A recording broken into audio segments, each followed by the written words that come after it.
દિનેશ પંડ્યા જે already 2 lectures આપી ચૂક્યા છે, which was very interesting and આપણે રાહ જોઈ રહ્યા હતા કે સરનું બીજું સેશન ક્યારે આવે. Just a brief introduction. Mahesh સરે ઓલરેડી ઘણું બધું એમના વિશે કીધેલું છે, પણ જસ્ટ એમનું કહી દઉં ખાલી. He is Dr. Dinesh Pandya, retired director at Department of Ayush, Government of Gujarat. I welcome you, sir, on behalf of KCG. આજે જે વિષય છે એ જમવા અંગેનો છે, ડાયટ અંગેનો છે. અને ડાયટ ની સાથે એટલે કોવિડ અત્યારની આજની સ્થિતિ છે અને કોવિડ સાથે આનું શું રિલેશન છે, પ્રિવેન્ટિવ એઝ વેલ એઝ ક્યોરેટિવ, એ પાસા તરફ વિચાર કરવાનો છે. ગઈ વખતે મેં આયુર્વેદનો પરિચય આપેલો હતો, એટલે એને પુનરાવર્તિત કરતો નથી કે આયુર્વેદ શું છે, એનું શું મહત્વ છે, એ કેટલો વિશાળ છે. એ પહેલા લેક્ચરમાં, મારા 4મી તારીખના લેક્ચરમાં આપણે વિસ્તારથી જોયું છે, એટલે એને ફરીથી કહેવું એ આપના જેવા વિદ્વાનોનો સમય બગાડવાની પ્રવૃત્તિ થશે, એટલે એને ફરીથી નથી કહેતો. પણ અહીંયા મારા વક્તવ્યને શરૂ કરતા પહેલા ભગવાન ધન્વંતરી અને ભગવાન ગણેશને અને મારા ગુરુને, મારા પિતાને નમસ્કાર કરીને હું આ જ્ઞાન આપને પીરસવાનો પ્રયાસ કરું છું. વર્ષોથી જ્યારથી આયુર્વેદ ભણ્યો ત્યારથી મારા ગુરુએ મને એક બાબતની શિખામણ આપેલી, શીખવ્યું હતું કે બધા રોગોનું મૂળ એ પેટ છે. એ પછી હૃદય રોગ હોય, કે ડાયાબિટીસ હોય, કે બ્લડ પ્રેશર હોય, કે કેન્સર હોય, કે બીજા રોગો હોય, બધા રોગોમાં ક્યાંક ને ક્યાંક ખોરાક સંકળાયેલો છે. અને આમ કહીએ તો કદાચ વ્યક્તિને નાહ્યા વગર ચાલી શકે દિવસો સુધી, મહિનાઓ સુધી, વર્ષો સુધી. પણ જમવાની બાબત એવી છે કે કદાચ થોડાક દિવસના ઉપવાસ હોઈ શકે, સમજણપૂર્વકના, અથવા તો મજબૂરીના કારણે, પણ એ મહિનાઓ કે વર્ષો સુધી ચાલવાની શક્યતાઓ ન હોઈ શકે. કારણ શાસ્ત્રકારો એવું કહ્યું છે કે આહાર, નિંદ્રા અને બ્રહ્મચર્ય આ જીવનના 3 આધાર સ્તંભો છે. અને આધાર સ્તંભ જ્યાં શબ્દ પ્રયોગ થાય એટલે ઓટોમેટિકલી એ સાબિત થાય છે કે એ કેટલું મહત્વનું છે.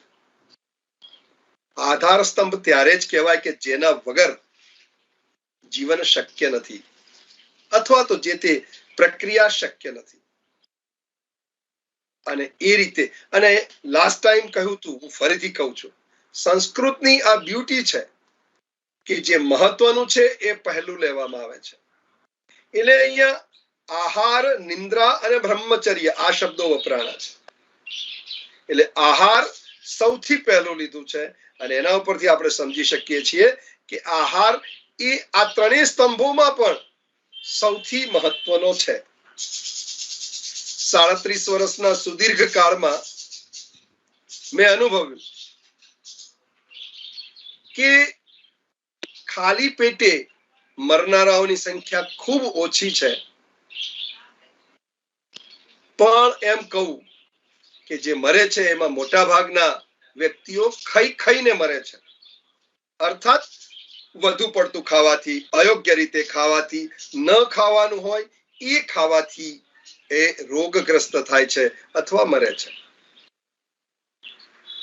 ફરી એકવાર અહીંયા એમ કહું કે આયુર્વેદે પ્રિવેન્શન નું મહત્વ ખૂબ આપ્યું.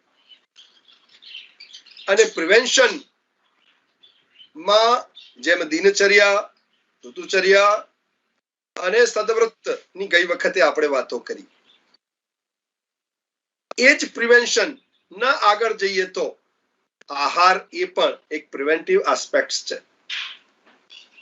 અને એને યોગ્ય રીતે સમજવો અને તમને સમજાવવો એ મને એકદમ જરૂરી લાગે છે. આહારની બાબતમાં ખૂબ બધી બાબતો, ખૂબ બધી ગેરસમજો આજના સમયમાં લોકો વચ્ચે જોવા મળી. અને મળે છે. દરેક જણ પોતાની વાતો કરે છે, પણ શાસ્ત્રીય આધારો ઓછા છે.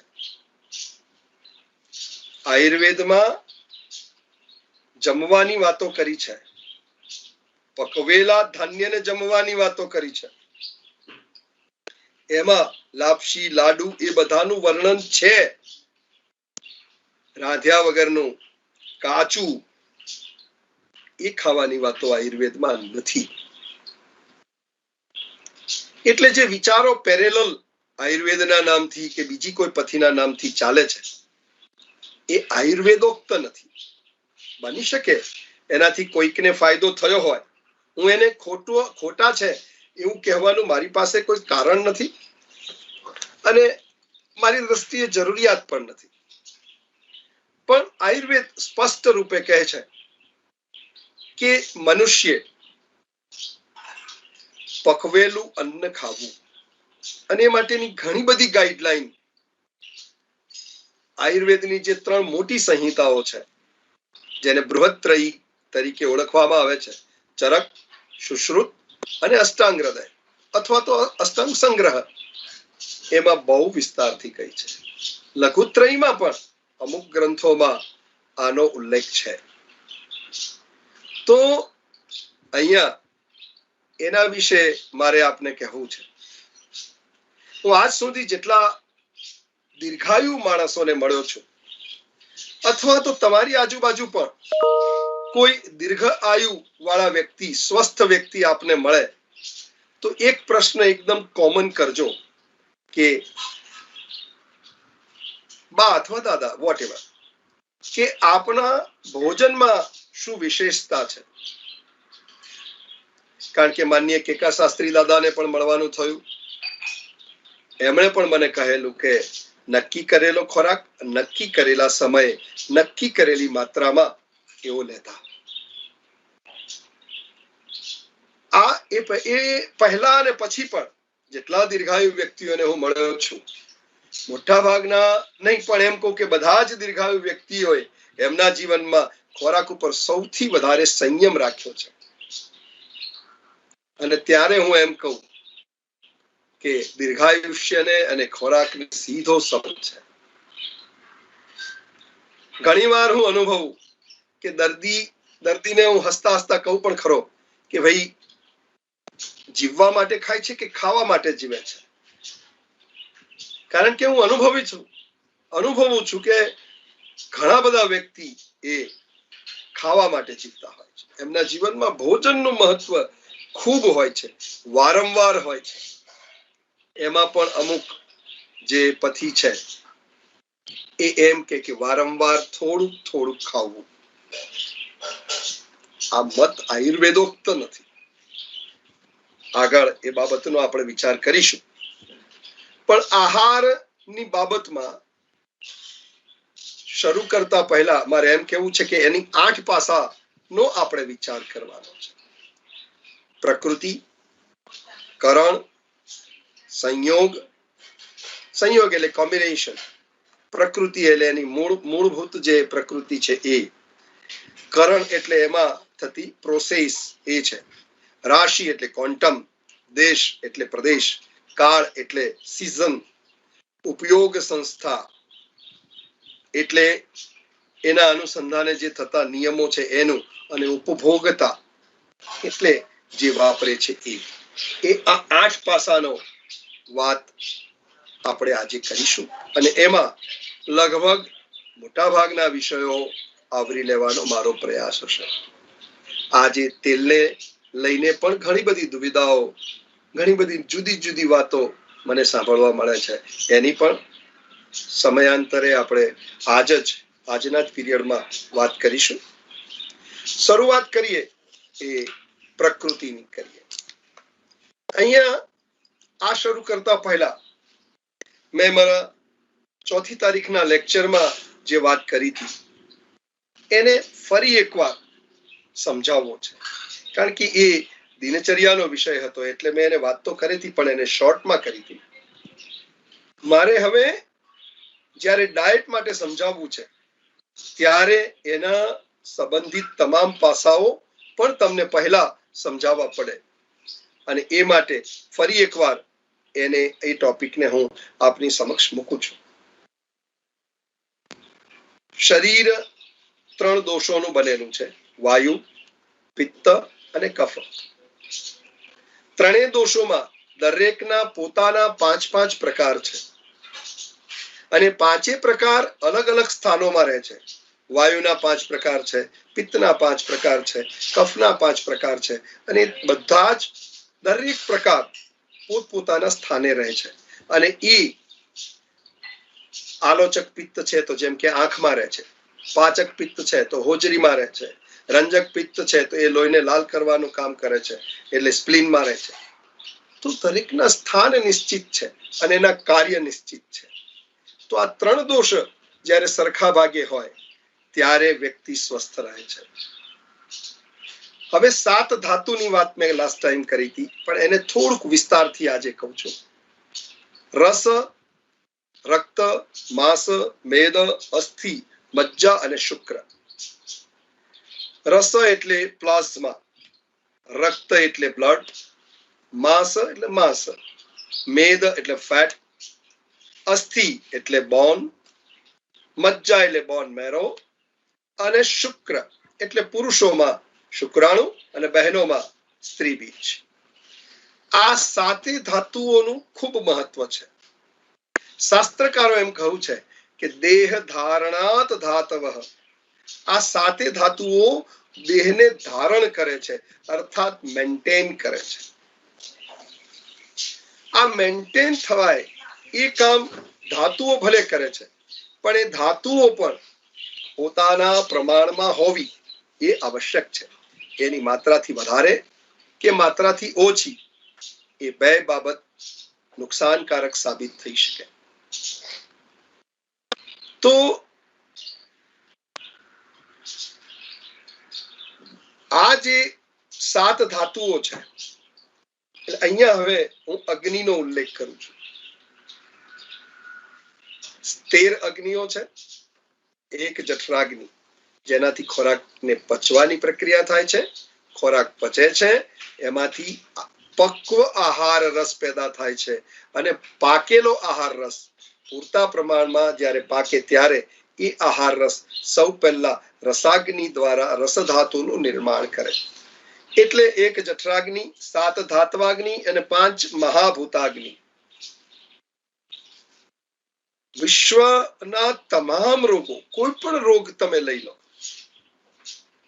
એ આ 13 અગ્નિઓ સાથે જોડાયેલા છે. કોઈ પણ, એને તમે થાઇરોઇડમાં લો, તમે એને ડાયાબિટીસ લો, તમે હાઇપરટેન્શન લો કે તમે બીજા કોઈ રોગ લો, આ બધા જ રોગો આ 13 અગ્નિ સાથે જોડાયેલા છે. અને આ 13 અગ્નિનું પોતાનું વિશેષ સ્થાન છે. અને આ સ્થાન કેવી રીતે જાળવી શકાય એ માટે આ એનું મહત્વ અને એના કાર્યોને થોડુંક સમજાવવાનો પ્રયાસ કરું છું. તો જે આ ધાતુઓ છે, ધાત્વાગ્નિ છે, એ ધાત્વાગ્નિ ધાતુઓનું પોષણ કરે. જેમ કે રસ ધાતુ, આહાર રસ તૈયાર થયો, આ આહાર રસ રસાગ્નિ દ્વારા પક્વ થઈને રસધાતુનું પોષણ કરે. પછી જે રસધાતુનું પોષણ થયું એમાંથી સાર અને કિટ્ટ ભાગ, સારથી રસધાતુનું પોષણ થાય, કિટ્ટ ભાગ એ છૂટો પડે. ફરી એકવાર એ આગળ જાય એટલે રક્તાગ્નિ દ્વારા રક્ત ધાતુ એટલે બ્લડનું પોષણ થાય. બ્લડનું પોષણ થયા પછી એમાં પણ સાર અને કિટ્ટ ભાગ થાય અને એ માંથી આગળ જતા માંસાગ્નિ, મેદાગ્નિ, અસ્થ્યાગ્નિ, મજ્જાગ્નિ અને શુક્રાગ્નિ, 7 એવી રીતે ધાતુઓ પોતપોતાની ધાતુઓનું પોષણ કરે. જ્યારે 7 ધાતુઓનું પોષણ સમ્યક થાય ત્યારે ઓજનું નિર્માણ થાય. ઓજ એ સૌથી મહત્વની બાબત છે.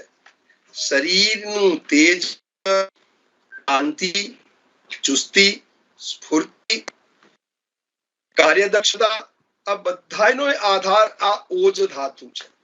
ઓજ ધાતુ શબ્દ નહીં વાપરું, ઓજ છે. અને આ સાતે ધાતુઓનો સાર એ મારી દ્રષ્ટિએ ઓજ છે.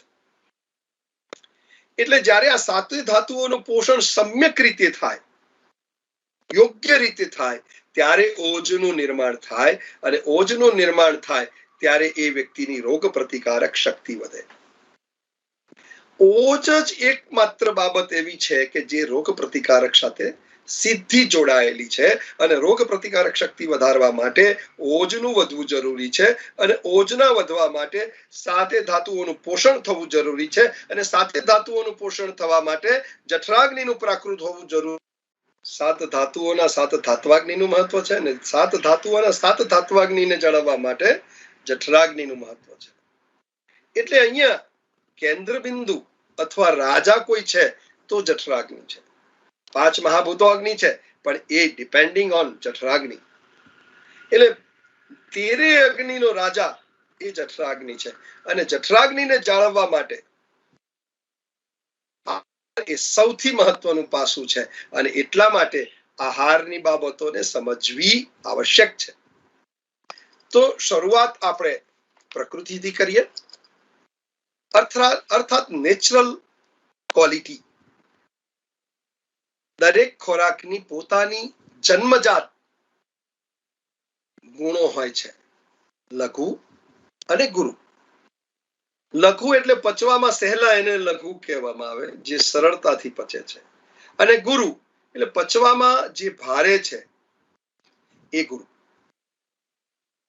શાસ્ત્રકારો એની ઘણી વિશાળ વાતો કરી છે, પણ એટલી ડિટેલમાં ન જતા હું એમ કહું કે આપણે જે દૈનિક ખોરાકો ખાઈએ છીએ એમાંથી કયા ખોરાકો પચવામાં સહેલા છે એ હું પહેલા જણાવું તો કાંગ, બંટી, સામો, સાલી ચોખા, સત્તુ આ પચવામાં હલકા છે. કઠોળમાં વાત કરીએ તો મગ, મસૂર, મઠ અને તુવર એ પચવામાં સહેલા છે. ફળની વાત કરીએ તો પપૈયું, કાળી દ્રાક્ષ, દાડમ અને નારંગી આ પચવામાં સહેલા છે, હલકા છે. ભાજીની વાત કરીએ તો તાંદળજો, ચીલ, ટાંક, પોઈ, ડોડી, લૂણી અને પાલક એ પચવામાં હલકા છે. શાકની વાત કરીએ તો સુરણ, પાકું કોળું, કેર, કારેલા, કંકોડા, સરગવો, આદુ અને બટાકા એ પચવામાં સહેલા છે. અન્યની વાત કરીએ તો જીરું, અજમો, સુવા, હળદર, મરી, ઇલાયચી, સૂંઠ અને તમાલપત્ર એ પચવામાં સહેલા છે. ભારે ખોરાકોની વાતો કરીએ તો જવ, ઘઉં, પોલિશ ચોખા, અડદ, ચોળા, વાલ, ચણ્યા, તલ, પૌવા અને રાજગરો એ પચવામાં ભારે છે. શાકભાજીની વાત કરીએ તો કાકડી, ચીભડું, કમળનાળ, મોટા મૂળા, બિલાડીનો ટોપ, લીલી શીંગો, દૂધી, લસણ, ડુંગળી, સરસવ, ભીંડા, પરવર, મોટી લૂણી અને શક્કરિયું આ પચવામાં ભારે છે. ફળફળાદીની વાત કરીએ તો કેળા, ફણસ, નાળિયેર, ફાલસા, તાડફળ, રાયણ, જાંબુ, પાકી કેરી, કરમદા, સીતાફળ, તરબૂચ, સિંગોડા, અનાનસ, નાસપતિ, જામફળ, ગાજર, ગુંદા અને શેરડી એ પચવામાં ભારે છે. સૂકા મેવાની વાત કરીએ તો મોટાભાગના સૂકા મેવા એ પચવામાં ભારે જ છે.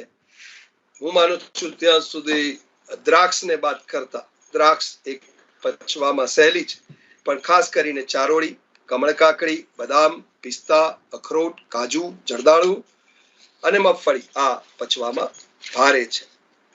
એટલે આના જન્મજાત ગુણો એ ભારે છે. આ એની ક્વોલિટી થઈ. ક્વોલિટીમાં પરિવર્તન શક્ય છે, એને કરણ કહેવાય, પ્રિપરેશન. કરણ અલગ અલગ રીતે કરવામાં આવે છે. જેમ કે પાણીનો ઉપયોગ, બહેનોમાં, માતાઓમાં એ બાબતનો ખ્યાલ, એ લોકો જ્યારે પણ ચોખા બનાવે છે, ભાત રાંધે છે તો એને ધોઈને રાંધે છે. આ એક ટ્રેડિશનલ પ્રક્રિયા છે. એમણે ક્યારે આના ઊંડાણમાં જવાનો પ્રયાસ નથી કર્યો. કદાચ કોઈકે કર્યો હશે તો મને ખ્યાલ નથી. પણ ચોખા પચવામાં ભારે, પણ જો એને ધોવામાં આવે પાણીથી ધોવામાં આવે તો એ પચવામાં હલકા થાય છે. હું જ્યારે મારા પ્રત્યક્ષ લેક્ચરો લઉં છું, હું પૂછું છું તમે ચોખા કેમ ધોવો છો, ત્યારે સામાન્ય રીતે એક જવાબ એવો મળે છે કે સાહેબ એમાં જે અશુદ્ધિ હોય એ અશુદ્ધિને દૂર કરવા માટે અમે ચોખાને ધોઈએ છીએ. વાસ્તવિકતામાં એમ નથી. આજે તો બધું જ મશીન ક્લીન આવે છે, એને મોટાભાગે ધોવાની જરૂર એ રીતે જો ચોખ્ખાઈના દ્રષ્ટિકોણ હોય તો જરૂર નથી, પણ એવું નથી. ચોખા એકચ્યુઅલી આ થોટ આયુર્વેદનો છે, આપણા વડવાઓ એને આ રીતે મૂક્યો છે. ચોખા ધોઈને વાપરવા, ચોખા પાણીમાં ચડવવા, અને એના કારણસર આ પચવામાં, ભારે ચોખા પચવામાં સહેલા થાય છે. પછી અગ્નિ. અગ્નિનું પોતાનું મહત્વ છે. જેમ કે ડાંગર પચવામાં ભારે, પણ આ જ ડાંગરને અગ્નિના સંયોગથી એટલે કે અગ્નિ ઉપર ચડવીને શેકીને એનું સત્તુ બનાવવામાં આવે તો એ પચવામાં સહેલું થઈ જાય છે. એક સરસ વાત મારે આપને કહેવી છે. સામાન્ય રીતે તમે ઘણી બધી બ્રાન્ડના દૂધમાં પીવાના પીણાઓ એટલે મીન્સ પાવડરો લેતા હશો. હું કોઈ નામ વિશેષ નથી કહેતો, ટેકનિકલ કારણો છે એ કારણસર. પણ ક્યારેય તમે એના કન્ટેન્ટ જોયા છે? એ કન્ટેન્ટ જોશો તો ખબર પડશે કે એ માલ્ટેડ, અર્થાત એ માલ્ટ શું છે? માલ્ટ એટલે ઘઉંને ઉગાડવા, 1 ઇંચ ઘઉં 1 ઇંચ ઊંઘે ત્યાં સુધી એને ઉગાડવા, પછી એને સૂકવી, એને શેકી જે પાવડર બનાવવામાં આવે એને માલ્ટ કહેવામાં આવે છે. તમે ડિક્શનરીમાં જોજો. આ મારું અર્થઘટન નથી, માન્ય ડિક્શનરી દ્વારા આ વાત હું તમારા સુધી મૂકું છું.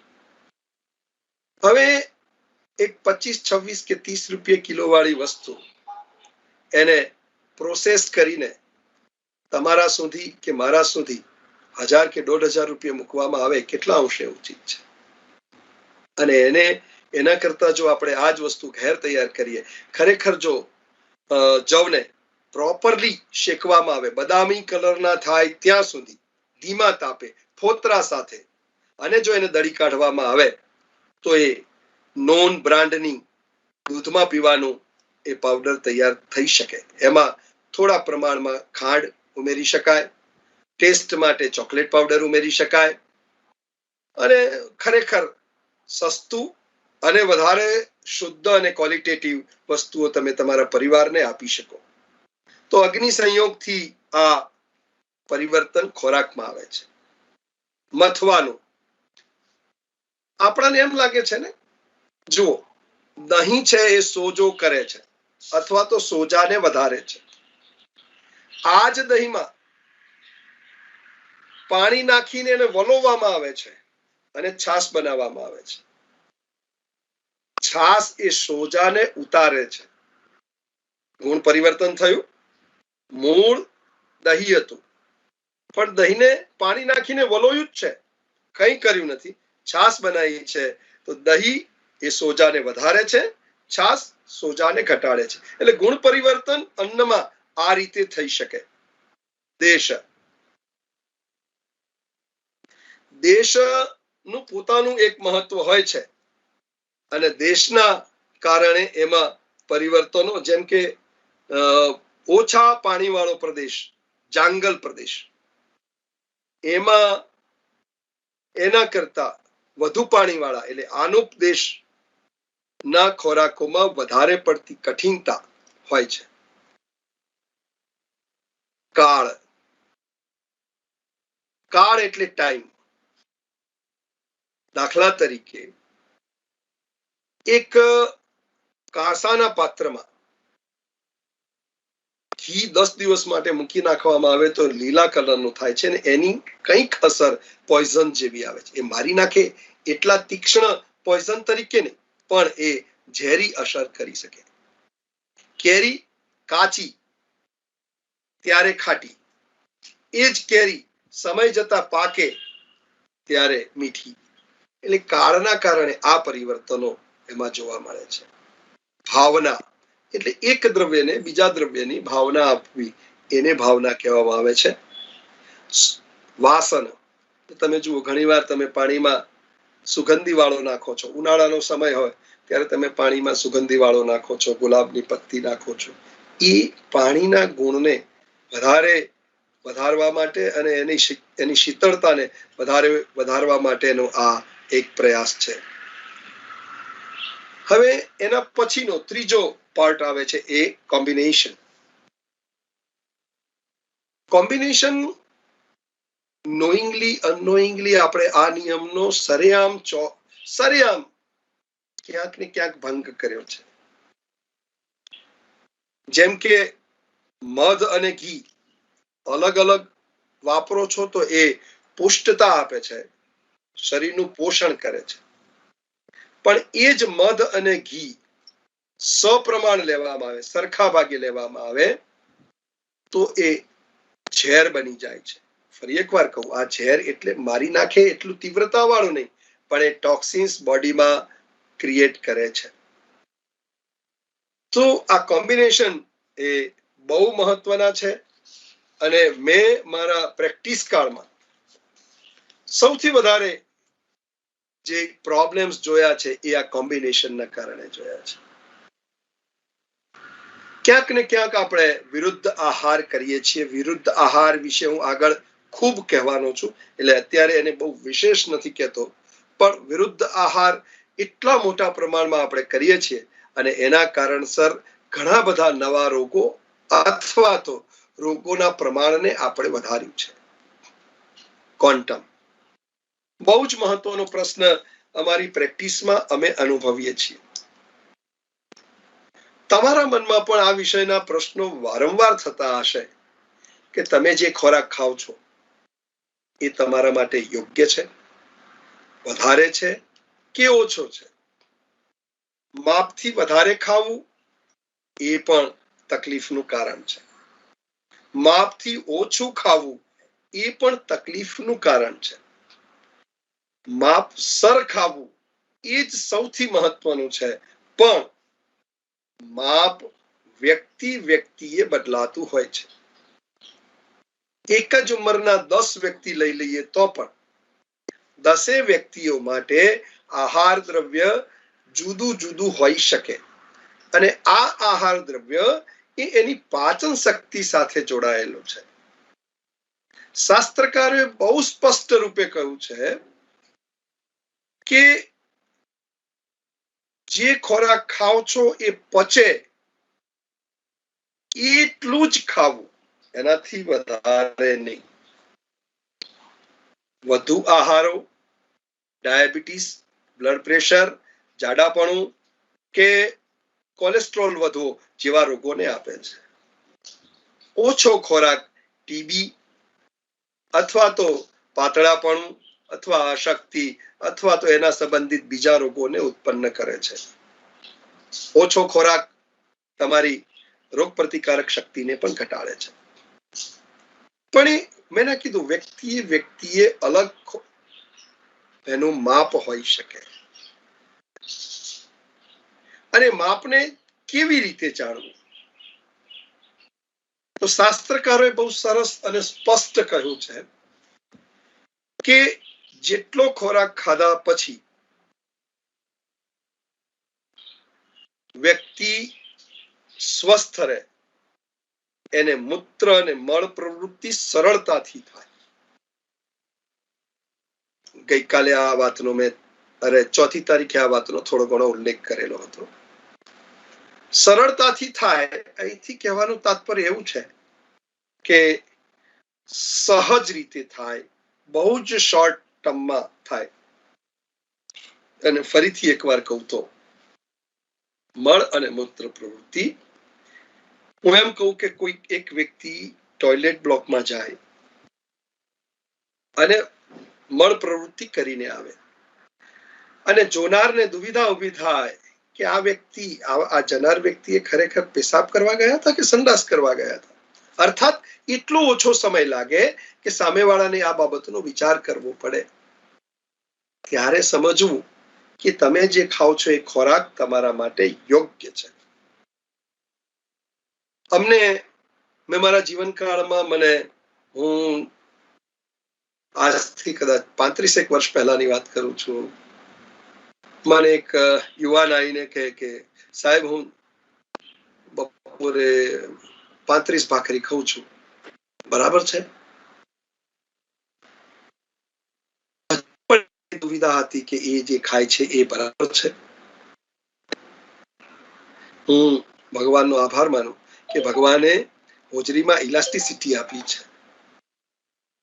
35 ભાખરીને એક સાથે અંદર એડજસ્ટ કરવી એ અઘરામાં અઘરી લાગે છે, પણ છતાં એ યુવાન એ 35 ભાખરી ખાતો અને છતાંય સાંજે ખાતો. સામે એને એના જીવનમાં શ્રમનું પ્રમાણ વધારે હતું તો એને રોગ નહોતા. પણ હું આનાથી એવું નથી કહેવા માંગતો કે એને જે 35 ભાખરી ખાધી અથવા એ ખાતો તો એ બરાબર હતું. એ અતિ તો હતું જ, પણ એને વિકૃતિ બે કારણસર નહોતી કરી. એક તો એની યુવાવસ્થા હતી અને જઠરાગ્નિ સારો હતો, અને વધુ પડતા શરીરના શ્રમ સાથે જોડાયેલું એનું જીવનશૈલી હતી. તો એને 35 ભાખરી ખાધા પછી પણ એના જીવનમાં પ્રોબ્લેમ્સ હોતા થયા. શાસ્ત્રકારોએ સર્વગ્રહ એટલે કોમન ખોરાક કેટલો હોવો જોઈએ પર ડે 18 થી 25 વર્ષના વ્યક્તિનો કે જેનો જઠરાગ્નિ એકદમ મજબૂત છે, પરફેક્ટ છે, એવા વ્યક્તિનો એક દિવસનો ટોટલ રો ફોર્મ કેટલું હોવું જોઈએ તો એમ કહું છે કે લોટ 350 ગ્રામ, ચોખા 116 ગ્રામ, રો ફોર્મની વાત કરું છું, દાળ 116 ગ્રામ, ઘી 87 ગ્રામ, દૂધ 700 ml, ખાંડ 87 ગ્રામ, આમ કુલ 1456 ગ્રામ એક વ્યક્તિનો ખોરાક, ખાસ કરીને 18 થી 25 વર્ષ અને જેનો જઠરાગ્નિ સરસ છે, પ્રાકૃત છે, જેને બધું જ પચી જાય છે, એવા વ્યક્તિ માટેની વાતો શાસ્ત્રકારોએ હજારો વર્ષ પહેલા કહી છે. આ બાબતે હું વ્યક્તિગત ધોરણે એવું માનું કે આજના સમયને ધ્યાને લઈને ખાંડ અને ઘીનું પ્રમાણ ઘટાડવું જોઈએ. પણ ફરી એક વાર કહું, આ ખોરાક એ સર્વગ્રહ એટલે કોમન ફિઝિકલી નીડ શું છે એમ કહ્યું છે. આને આઈડિયલ સમજીને કાલથી આને એપ્લાય ના કરી શકાય. આપણું દુર્ભાગ્ય એ છે કે આપણી ટોટલ લાઈફ એ બેઠાડું થઈ ગઈ, શ્રમ રહ્યો નહીં, અને શ્રમના અભાવમાં આટલા જ ખોરાકો લેવા જઈએ તો ઘણા બધા કોમ્પ્લિકેશન્સ થાય. એટલે કોઈ પણ સંજોગોમાં આટલા બધા ખોરાક લેવાનો વિચાર ન જ કરવો જોઈએ. ફક્ત તમને પચે જે મેં તમને કહ્યું, દાખલા તરીકે કોઈ એક વ્યક્તિ તમારામાંથી 5 રોટલી ખાય છે, 1 વાટકી દાળ ખાય છે, 2 વાટકી ભાત ખાય છે, થોડા પ્રમાણમાં શાક ખાય છે, અને જો એને બીજા દિવસે આવું મેં કહ્યું એમ 2 મિનિટમાં મળ પ્રવૃત્તિ પતી જાય છે, એને ઓડકાર શુદ્ધ આવે છે, એને વાછૂટ થાય છે, એમાં ગંધ આવતી નથી. શાસ્ત્રકારોએ બહુ સરસ વાત કરી છે. વાછૂટ થવી એ જરૂરી છે. અવાજ થવા વિશે શાસ્ત્રકારોએ કોઈ સ્પષ્ટતા નહોતી કરી અને નથી કરી કે અવાજ સાથે કે અવાજ વગર, પણ વાછૂટ થવી એ જરૂરી છે. હા, ગંધની વાત કરી છે, નિર્ગંધ, કોઈ પણ જાતના સ્મેલ વગરની વાછૂટ થવી જોઈએ. એ સ્વસ્થ વ્યક્તિનું નિશાની છે. ઓડકાર ખાવ ત્યારે પણ કોઈ પણ જાતની સ્મેલ કે ટેસ્ટ વગરના ઓડકાર આવવા જોઈએ. શરીર હલકું લાગવું જોઈએ, ચુસ્તી અને સ્ફૂર્તિ લાગવી જોઈએ, અને આટલા લક્ષણો પેદા થાય અને ભૂખ અને તરસ લાગવી જોઈએ તો બીજી વાર ખાવું એમ કહું છું. નાસ્તાની વાતો શાસ્ત્રકારોએ ક્યાંય કરી નથી, ક્યાંય નાસ્તાની વાતો નથી. અન્ન ગ્રહ પણ વધુમાં વધુ મારી સમજણ છે ત્યાં સુધી 2 જ વાર હોવું એ શાસ્ત્રકારોએ કહ્યું છે. હવે દેશ ની વાત કરીએ તો દરેક દેશ વાઇઝ ઘઉં છે તો જાંગલ પ્રદેશ અર્થાત જ્યાં પાણીનું પ્રમાણ ઓછું છે એવા ઠેકાણે પાકે તો એ પચવામાં હલકા છે. એ જ ઘઉં આનુપ પ્રદેશમાં પાકે તો એ પચવામાં ભારે છે. જાંગલ પ્રદેશ એટલે જ્યાં પાણીનું પ્રમાણ ઓછું છે, જ્યાં વૃક્ષોનું પ્રમાણ ઓછું છે, જેમ કે આપણા ત્યાં ભાલ પ્રદેશ. ભાલ પ્રદેશ એ આપણી દ્રષ્ટિએ, આયુર્વેદની દ્રષ્ટિએ જાંગલ દેશ છે. ત્યાં પાણીનું પ્રમાણ ઓછું છે અને એટલે જ આપણા પરિવારો ભાલિયા ઘઉં મીઠાઈ બનાવવા માટે, એટલે કે લાપસી, લાડુ કે શીરો બનાવવા માટે વાપરે છે. અને આનો ઉપદેશ એટલે જ્યાં વધારે પડતું પાણી છે એ, જેમ કે આણંદ સાઈડનો પટ્ટો કે જ્યાં પ્રાકૃતિક રીતે કરતા જે આપણે સિંચાઈ પ્રક્રિયા માન્ય સરકાર શ્રી દ્વારા કરવામાં આવી. પંજાબ પ્રદેશ છે કે જ્યાં પાણીનું ભરપૂર પ્રમાણ છે, તો એવા દેશોને આનુપ કહેવામાં આવે. ને ત્યાં પાકેલા અનાજ ઘઉં, ચોખા, બાજરી વગેરે પચવામાં ભારે છે. તો ફર્સ્ટ પ્રેફરન્સ આપણો જો આર્થિક અનુકૂળતા હોય તો પચવામાં હલકા ખોરાકો લેવાનો હોઈ શકે, એ અહીંયા ખાસ મારે કહેવું છે. તદુપરાંત મારે એક સ્પષ્ટતા અહીંયા બહુ ખાસ કહેવી છે. આજના સમયમાં જે સૌથી સળગતી સમસ્યા છે એ જીનેટિકલી મોડિફાઈડ ફૂડની છે. વધુ ક્રોપ લેવા માટે અલગ અલગ વ્યક્તિઓ દ્વારા જે તે અનાજના બિયારણમાં જીનેટિક કરીને એને મોડિફાઈ કરવામાં આવ્યું કે જેથી કરીને એનું ઉત્પાદન વધે. પણ આ જે પ્રક્રિયા કુદરતી રીતે 100, 150, 200 વર્ષે થતી હોય છે, એને ટૂંકા ગાળામાં થોડાક સમયમાં કરવાનો પ્રયાસ કરવામાં આવ્યો અને એ પરિવર્તનના કારણે આપણા ત્યાં અનાજનું ઉત્પાદન તો વધ્યું, પણ આની જીનેટિકલી મોડિફાઈડ ફૂડની બાકીની ખરાબીઓ બહુ ધ્યાને આવી. અત્યારે વૈદ્ય તરીકે હું અનુભવું છું અને વૈશ્વિક સ્તરે જે સર્વે થયા છે એ પણ એવું કહે છે કે જે ન્યૂ જનરેશન છે એ ન્યૂ જનરેશનમાં કન્સીવ કરવાના ચાન્સીસ ઘટે છે. નેચરલી એ લોકોને ગર્ભાધાન કરવાનું પ્રમાણ ઘટ્યું છે અને એનું કારણ આ વૈજ્ઞાનિક રીતે સંશોધન કરતા આ જીનેટિકલી મોડિફાઈડ ફૂડના કારણે છે. એવું ને એવો જે બીજો ભયંકર પાસું છે એ વધુ પડતા પેસ્ટિસાઇડ્સ, વધુ પડતા ખાતરો નો ઉપયોગ છે. રાસાયણિક ખાતરો, કુદરતી ખાતરો જે છે છાણમાંથી ઉત્પન્ન થયેલા એ નુકસાનકારક નથી, પરંતુ જે ખાતરો રાસાયણિક છે, કેમિકલ બેઝડ છે, એના વધુ ઉપયોગથી એની જે સીધી અસરો છે જમીન ઉપર અને અનાજ ઉપર આવી છે. એ જ રીતે જંતુનાશકોના વધુ પડતા ઉપયોગના કારણે પણ એની માત્રા અનાજમાં બહુ જ મોટા પ્રમાણમાં જોવામાં આવી છે. વૈજ્ઞાનિક રીતે ઘણા બધા સંશોધનો સરકારશ્રી દ્વારા પણ અને અલગ અલગ સ્વતંત્ર સંસ્થાઓ દ્વારા પણ કરવામાં આવ્યા છે અને અનુભવ્યું છે કે આ બધા જ એ લેવલે છે કે જે એને નુકસાનકારક જે સ્તર છે એનાથી ઘણા ઉપર છે. એટલે આને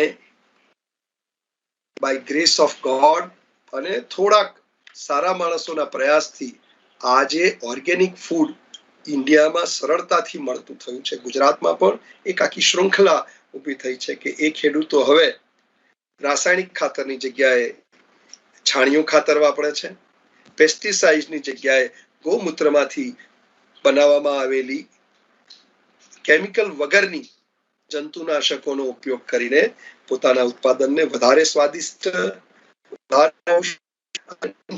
બનાવ્યું છે. તો જ્યારે પણ તમે અનાજ ખરીદો ત્યારે આ વસ્તુનો એકદમ ખ્યાલ રાખજો કે શક્ય સુધી ઓર્ગેનિક ઘઉં, ચોખા બધું ઓર્ગેનિક વપરાય એ તમારા માટે વધારે યોગ્ય રહેશે, તમારા પરિવાર માટે વધુ યોગ્ય રહેશે. એ જ રીતે બીજી વાત, સંહિતાઓનો, આયુર્વેદની સંહિતાનો જેટલો પણ ઉપયોગ કર્યો, એક બાબત એકદમ કોમન સામે સામે આવે છે. જે કોઝિટિવ ફેક્ટર્સ, નિદાન અમારામાં એમ કહું છે, રોગ થવાના કારણો, નિદાન. તો એ નિદાનમાં સૌથી મહત્વનું કોઈ નિદાન એકદમ અને સૌથી કોમન કોઈ નિદાન ધ્યાને આવ્યું છે તો એ નવાન્ન એવો શબ્દ વાપર્યો છે. નવાન્ન કદાચ આ શબ્દ તમારા માટે નવો હશે, પણ એને હું થોડુંક વધારે વિસ્તારથી સમજાવું.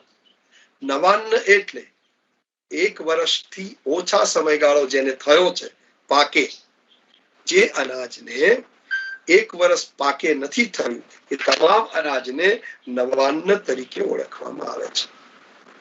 તો આ નવાન્ન એ રોગો થવાનું કારણ છે. આપણા વડીલો, આપણા માતા પિતા, આપણા દાદા દાદીને પૂછજો. જૂના સમયમાં કોઠારો હતા અને કોઠારો એવા સરસ હતા અને એમાં વેન્ટિલેશનની એવી સરસ પ્રક્રિયાઓ હતી કે એ વખતે કોઈ પારાની ગોળી કશું નહોતું પડતું અને તમામ વ્યક્તિ એ સંઘરેલું અનાજ ખાતા હતા અને એટલા માટે પ્રમાણમાં રોગો ઓછા હતા. દુર્ભાગ્ય હું તો અત્યારે જોઉં છું, 1 કિલો લાવો ને 1 કિલો ખાઓ, એ સ્થિતિ, એ સમાજ આઈને ઉભો છે. આ આધુનિકતા પોતાની જાતને સમજે છે લોકો કે ભાઈ અમે તો ફ્રેશ જ કહીએ છીએ, પણ ફ્રેશ એ એમના માટે નુકસાનકારક છે. અનાજ ઓછામાં ઓછું 1 વર્ષ જૂનું હોવું જોઈએ. એ ઘઉં હોય, એ ચોખા હોય, એ બાજરી હોય, એ જવ હોય કે અન્ય કોઈ, પણ દરેક અનાજ 1 વર્ષથી જૂનું, પણ વધુમાં વધુ 2 વર્ષ જૂનું હોવું જોઈએ. એનાથી વધારે જૂનું ખાવાની પણ શાસ્ત્રકારોએ ના પાડી છે. તો આ રીતે જૂનું અનાજ, પ્રિફરેબલી પેસ્ટિસાઇડ્સ વગરનું ઓર્ગેનિક અનાજ એ ખાવાનો ખાસ પ્રયાસ કરજો, જેથી કરીને આ બાબત તમારા પરિવારના સ્વાસ્થ્ય સાથે, તમારી ઇમ્યુનિટી સાથે સીધી જોડાયેલી છે. તમે ગમે તેટલા સારા ઇમ્યુનિટી વધારવાની ગમે તેટલી સારી દવાઓ ખાઓ, ચાહે એ આયુર્વેદ હોય, ચાહે એ એલોપેથી હોય, ચાહે એ હોમિયોપેથી હોય કે કોઈ પણ પથીની દવા હોય, જો તમે આહારને લગતા નિયમોનું પાલન કરતા નથી, જો તમે તમારી જીવન પદ્ધતિને લગતા નિયમોનું પાલન કરતા નથી, તો આ દવાઓ એટલી બધી કારગર નહીં જ થાય આવું હું વિશ્વાસપૂર્વક કહું છું. એટલે આ એટલી જ મહત્વની બાબત છે કે શક્ય હોય એટલું આપણે આમાં નિયમોનું પાલન કરીએ. જેટલા નિયમોનું પાલન તમે કરશો એ તમામ નિયમોનો ફાયદો ફક્ત તમને છે અને તમારા પરિવારને છે. કાળ એ બહુ મહત્વની બાબત શાસ્ત્રકારોએ કહી છે. 2 પ્રકારના કાળની વાત છે, એક નિત્યગામી અને એક આવસ્થિક. નિત્યગામી એટલે 6 ઋતુઓ છે, એ 6 ઋતુઓને અનુરૂપ ખોરાક લેવા. જેમ કે ઠંડકનો સમય છે, શિયાળો છે, તો એમાં પૌષ્ટિક ખોરાકો લેવા. ઉનાળો છે તો એમાં ઠંડા એટલે ટેમ્પરેચર વાઇઝ ઠંડા નહીં, ગુણમાં ઠંડા, જેમ કે ચંદન વાળું પાણી અથવા તો વાળા વાળું એટલે વિરણ વાળું, સુગંધી વાળું એના વાળું પાણી. આ વસ્તુઓ લેવાની શાસ્ત્રકારોએ કહી છે. તમે જુઓ, આપણામાં અમુક કહેવતથી તો આપ પણ પરિચિત છો, પણ કદાચ એને થોડુંક ઊંડું ઉતરવાનો પ્રયાસ નથી કર્યો. અત્યારે જે સમય છે એમાં એમ કહ્યું છે, આવરે વરસાદ, ઢેબરિયો વરસાદ, ઊની રોટલી અને કારેલાનું શાક. તો આનાથી આપણા વડીલને શું કહેવું છે? એક વર્ષા ઋતુમાં ઊની ખોરાક ગરમ ખાવો, ઊની રોટલી, કારેલાનું શાક, અર્થાત જેમાં કડવાશ વધારે છે એવા ખોરાકો ખાવા. એટલે આપણા વડીલોએ બહુ સરળ ભાષામાં સાચી વાતોને સમજાવવાનો કહેવતના સ્વરૂપે પ્રયાસ કર્યો. તો આ આવસ્થિક કાળની વાત થઈ, નિત્યગામીની વાત થઈ. આવસ્થિક કાળ, આવસ્થિક કાળ એટલે દાખલા તરીકે બીમારી થઈ, ઝાડા થયા, તાવ આવ્યો, શરદી થઈ, તો આયુર્વેદમાં એમ કીધું છે કે લંઘનમ પરમ ઔષધમ, એટલે બિલકુલ નિરાહાર લેવું. લંઘન શબ્દ વાપરું છું, ઉપવાસ શબ્દ નહીં બોલું. ઉપવાસમાં મને ડર લાગે કે ઉપવાસમાં ફલાહારે આવે અને એમાં વિશેષ વ્યંજનો પણ આવે. લંઘનની વાતો શાસ્ત્રકારોએ કહી છે. અને લંઘન જુઓ, જે વ્યક્તિઓ પ્રકૃતિ સાથે રહે છે એ બધા જ આ નિયમોનું ચુસ્ત રીતે પાલન કરે છે. મારા શ્રોતાઓમાંથી જે લોકો પાસે પશુધન છે,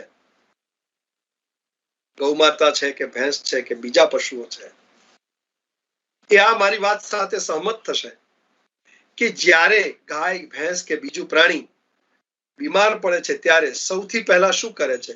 એ ખાવાનું બંધ કરે છે. ત્યારે જ માલિકને ખબર પડે છે, અરે હા, આને ખાધું નથી, લાગે છે બીમાર છે. જુઓ, અહીંયા પ્રકૃતિ સાથે રહે છે. કોઈ દિનેશ પંડ્યા એને કહેવા નથી ગયો કે ભાઈ તને શરદી થઈ છે, તને તાવ આવ્યો છે, તને પેટમાં ઠીક નથી, તને ઝાડા થયા છે, આજ પોદરો પાતળો થયો છે, તો તું આજ ખાઈશ નહીં, આજ પૂરો ખાઈશ નહીં, એવું કોઈ વૈદ્ય નથી કહેવા જતો. સહજ રીતે એ છોડી દે છે. મારા સાંભળવામાં જે બહેનો હશે એ વાતનો સ્વીકાર કરશે કે એમનું બાળક જ્યારે બોલવા નહોતું શીખ્યું, એમના ધાવણ ઉપર રહેતું, અને જ્યારે એને કોઈ નાની મોટી બીમારી થતી, સૌ પહેલા એ ધાવવાનું બંધ કરતું. કયો વૈદ્ય એને કહેવા ગયો કે બેટા લંઘનમ પરમ ઔષધમ? પણ એ પ્રકૃતિ સાથે રહે છે અને પ્રકૃતિ આ કહે છે કે કોઈ પણ બીમારીમાં લંઘનમ પરમ ઔષધમ, ખોરાકનો ત્યાગ કરવો. લાંઘન અર્થાત જૈન પદ્ધતિથી ઉપવાસ કરવા, આખો દિવસ ખાલી પેટ રહેવું, બિલકુલ કંઈ ન ખાવું, ખાલી ગરમ પાણી પીવું. આ વાતો શાસ્ત્રકારોએ કહી છે અને આ નાનું બાળક અને પશુઓ આ બાબતને બિલકુલ અનુસરે છે. આપણું દુર્ભાગ્ય છે કે આપણે એને અનુસરતા નથી. તમે જુઓ, મારા ત્યાં તો દર્દી આવે કે સાહેબ ગમે તેવો તાવ આવ્યો હોય ને, હું તો ભજીયા ખાઈ લઉં એટલે મને તાવ મટી જાય. સ્ટીલ ટુડે 40 વર્ષ પછી પણ હું આ નથી સમજી શક્યો કે ભજીયાને તાવ ઉતરવાને શું સંબંધ હોઈ શકે. આ એનો મનનો ભ્રમ હોઈ શકે. શાસ્ત્ર તો ક્યારેય આ વસ્તુની અનુમતિ આપતો નથી. પણ આવા ઘણું બધું છે અને સમાજ શાસ્ત્રકારો એમ કહે છે, શાસ્ત્રકારોએ તો રિપીટેડલી 1 થી વધારે વાર કીધું છે કે ભાઈ જેને ઝાડા થયા, એનો અગ્નિ મંદ છે, એને લંઘન કરવું, અને લંઘન નથી કરતો તો એ વ્યક્તિને લાંબા ગાળે સંગ્રહણી એટલે ડિસેન્ટ્રી થઈ શકે, કાયમી ડિસેન્ટ્રી પણ થઈ શકે. જે લોકોને શરદી થાય છે અને શરદીમાં પણ એ લોકો ખાય છે અને વારંવાર આ પ્રકારની શરદીઓ થાય તો એને ટીબી જેવો રોગ થઈ શકે, અથવા તો એને સમકક્ષ અથવા સિમિલર રોગો થઈ શકે. જ્વરમાં પણ આ ત્રણેયમાં 3 દિવસના લંઘનની વાતો કરી છે. હું તો વિશ્વાસપૂર્વક કહું છું, કોરોનામાં પણ જો 3 દિવસનું લંઘન કરવામાં આવે તો જે તે વ્યક્તિ માટે કોરોના એટલો વિકરાળ સાબિત નહીં જ થાય, આવું હું વિશ્વાસપૂર્વક કહી શકું. પણ અહીંયા પથીના કારણે અમુક પથીનું કહેવાનું છે કે ખાઈને જ દવાઓ લેવી અને ત્યારે જે વિખવાદો ઉભા થાય છે એ અંતહીન છે. એટલે એને બહુ ડિબેટમાં ન કરતા હું વ્યક્તિગત ધોરણે વૈદ્ય તરીકે એવું કહું કે આવી કોઈ પણ બીમારી છે એમાં જો 3 દિવસનું લંઘન કરવામાં આવે, ચાહે એ ડેન્ગુ હોય, ચાહે એ ચિકનગુનિયા હોય, ચાહે સ્વેઇન હોય કે પછી એ કોરોના હોય, તો તમારામાં વધતા 3 દિવસ પછી આયુર્વેદની ઔષધો લેવી અથવા તમને ઠીક લાગે એ ઔષધો લેવી, પણ એ બહુ જ ઉપયોગી છે. મારા મનમાં ઘણીવાર એમ ચિંતન થાય છે કે ખરેખર જેને આપણે પશુ કહીએ છીએ એ કેટલું બધું સંયમિત જીવે છે. એ સેલ્યુટ. એ પશુઓ માટે પશુ શબ્દ વાપરવો મને ઘણીવાર એમ લાગે છે કે આપણે એની સાથે અન્યાય કરીએ છીએ. બહુ જ સંયમિત જીવન ખોરાકમાં, પાણીમાં અને સેક્સ્યુઅલ લાઈફમાં. પશુઓ મોટા ભાગે આખા વર્ષમાં એક નિશ્ચિત કરેલી સિઝનમાં જ એમની સેક્સ્યુઅલ લાઈફ હોય. પશુઓ આહાર અંગે બહુ જ કોન્શિયસ હોય. પશુઓ બીમાર પડે એટલે ખોરાકનો ત્યાગ કરે. તો આપણે એ સંપૂર્ણ નિયંત્રિત જીવન જીવે છે. એની સામે આપણે કહેવાતા બુદ્ધિશાળી વ્યક્તિઓ સંપૂર્ણ અનિયંત્રિત જીવન જીવીએ છીએ અને ત્યારે મોટા મોટા રોગોનો શિકાર થઈએ છીએ. ઉપયોગ સંસ્થાન અર્થાત રૂલ ઓફ યુઝ આ ખૂબ મહત્વનો ટોપિક છે. ખોરાક પચવાના લક્ષણો પેદા થાય એ પછી જ જમવું. ખોરાક પચવાના લક્ષણો હું આગળ બોલી ગયો છું, એટલે હવે શોર્ટમાં ફરી એકવાર બોલું છું કે મળ અને મૂત્ર પ્રવૃત્તિ સરળતાથી થાય, ભૂખ અને તરસ લાગે, ઓડકાર શુદ્ધ થાય, વાછૂટ નિર્ગંધ થાય, શરીર હલકું લાગે. ત્યારે સમજવું કે તમે આગળનો ખોરાક ખાધો છે, પચી ગયો છે અને તો જ ફરીથી ખોરાક લેવો. એટલે કોઈ સંહિતા, આયુર્વેદની કોઈ સંહિતાઓમાં 2 વાર ખાજો એવું નથી કહ્યું. આ લક્ષણો પેદા થાય તો જ બીજી વાર ખાજો, નહીં તો નહીં. એટલે એ જઠરાગ્નિ સાથે જોડાયેલી બાબત છે. જઠરાગ્નિ એ તમારી દૈનિક આહાર પદ્ધતિ સાથે જોડાયેલું છે. ગરમ ભોજન જમવું. ગરમ ભોજન જમવું એને ટેમ્પરેચર વાઇઝ પણ કન્સિડર કરી શકાય, પણ એને બીજી દ્રષ્ટિએ મૂલવીએ તો એને એમ કહેવાય કે 3 કલાક સુધી એકવાર રાંધ્યા પછી 3 કલાક સુધીનું ભોજન એ ગરમની વ્યાખ્યામાં આવે છે અને એ ભોજન જમવું. એના પછી જેમ સમય વીતતો જાય છે એમાં વિકૃતિ પેદા થતી જાય છે. એક બાબત ખાસ તમારી ધ્યાન દોરવી છે કે એકવાર રાંધ્યા પછી ફરીથી ગરમ કરવાની વાત શાસ્ત્રકારોએ ક્યાંય કરી નથી. એનાથી એની પૌષ્ટિકતા ઘટે છે. એટલે એકવાર જે અનાજ રાંધ્યું એને એના જ ફોર્મમાં ખાવું જોઈએ. વારંવાર ગરમ કરવાનો નિષેધ છે. અને એમાં તમે જે ઓવન નો ઉપયોગ કરો છો એ પૂરા વિશ્વએ જેનો ત્યાગ કર્યો છે અને જે ડેવલપ્ડ કન્ટ્રી છે એમાં ઓવન બાન છે, કારણ કે એ કેન્સર થવાનું વન ઓફ ધ રીઝન છે. એમાં રાંધેલો ખોરાક એ કેન્સર થવાનું એક કારણ છે અને એટલા કારણસર વિકસિત દેશોએ ઓવનનો ત્યાગ કર્યો છે, નિષેધ કર્યો છે, રિસ્ટ્રિક્ટેડ કર્યું છે. દુર્ભાગ્ય આપણે ત્યાં છૂટથી વપરાય છે. એટલે ઓવન શક્ય હોય ત્યાં સુધી ન વાપરવું, આવી મારો મત છે. સ્નિગ્ધ ભોજન કરવું. અહીંયા ઘણીવાર હું અનુભવું છું કે દર્દી અથવા વ્યક્તિ ઘણી બધી ગેરસમજોના કારણે ઘી વગરનો ખોરાક ખાય છે. એ કોઈ રીતે યોગ્ય નથી.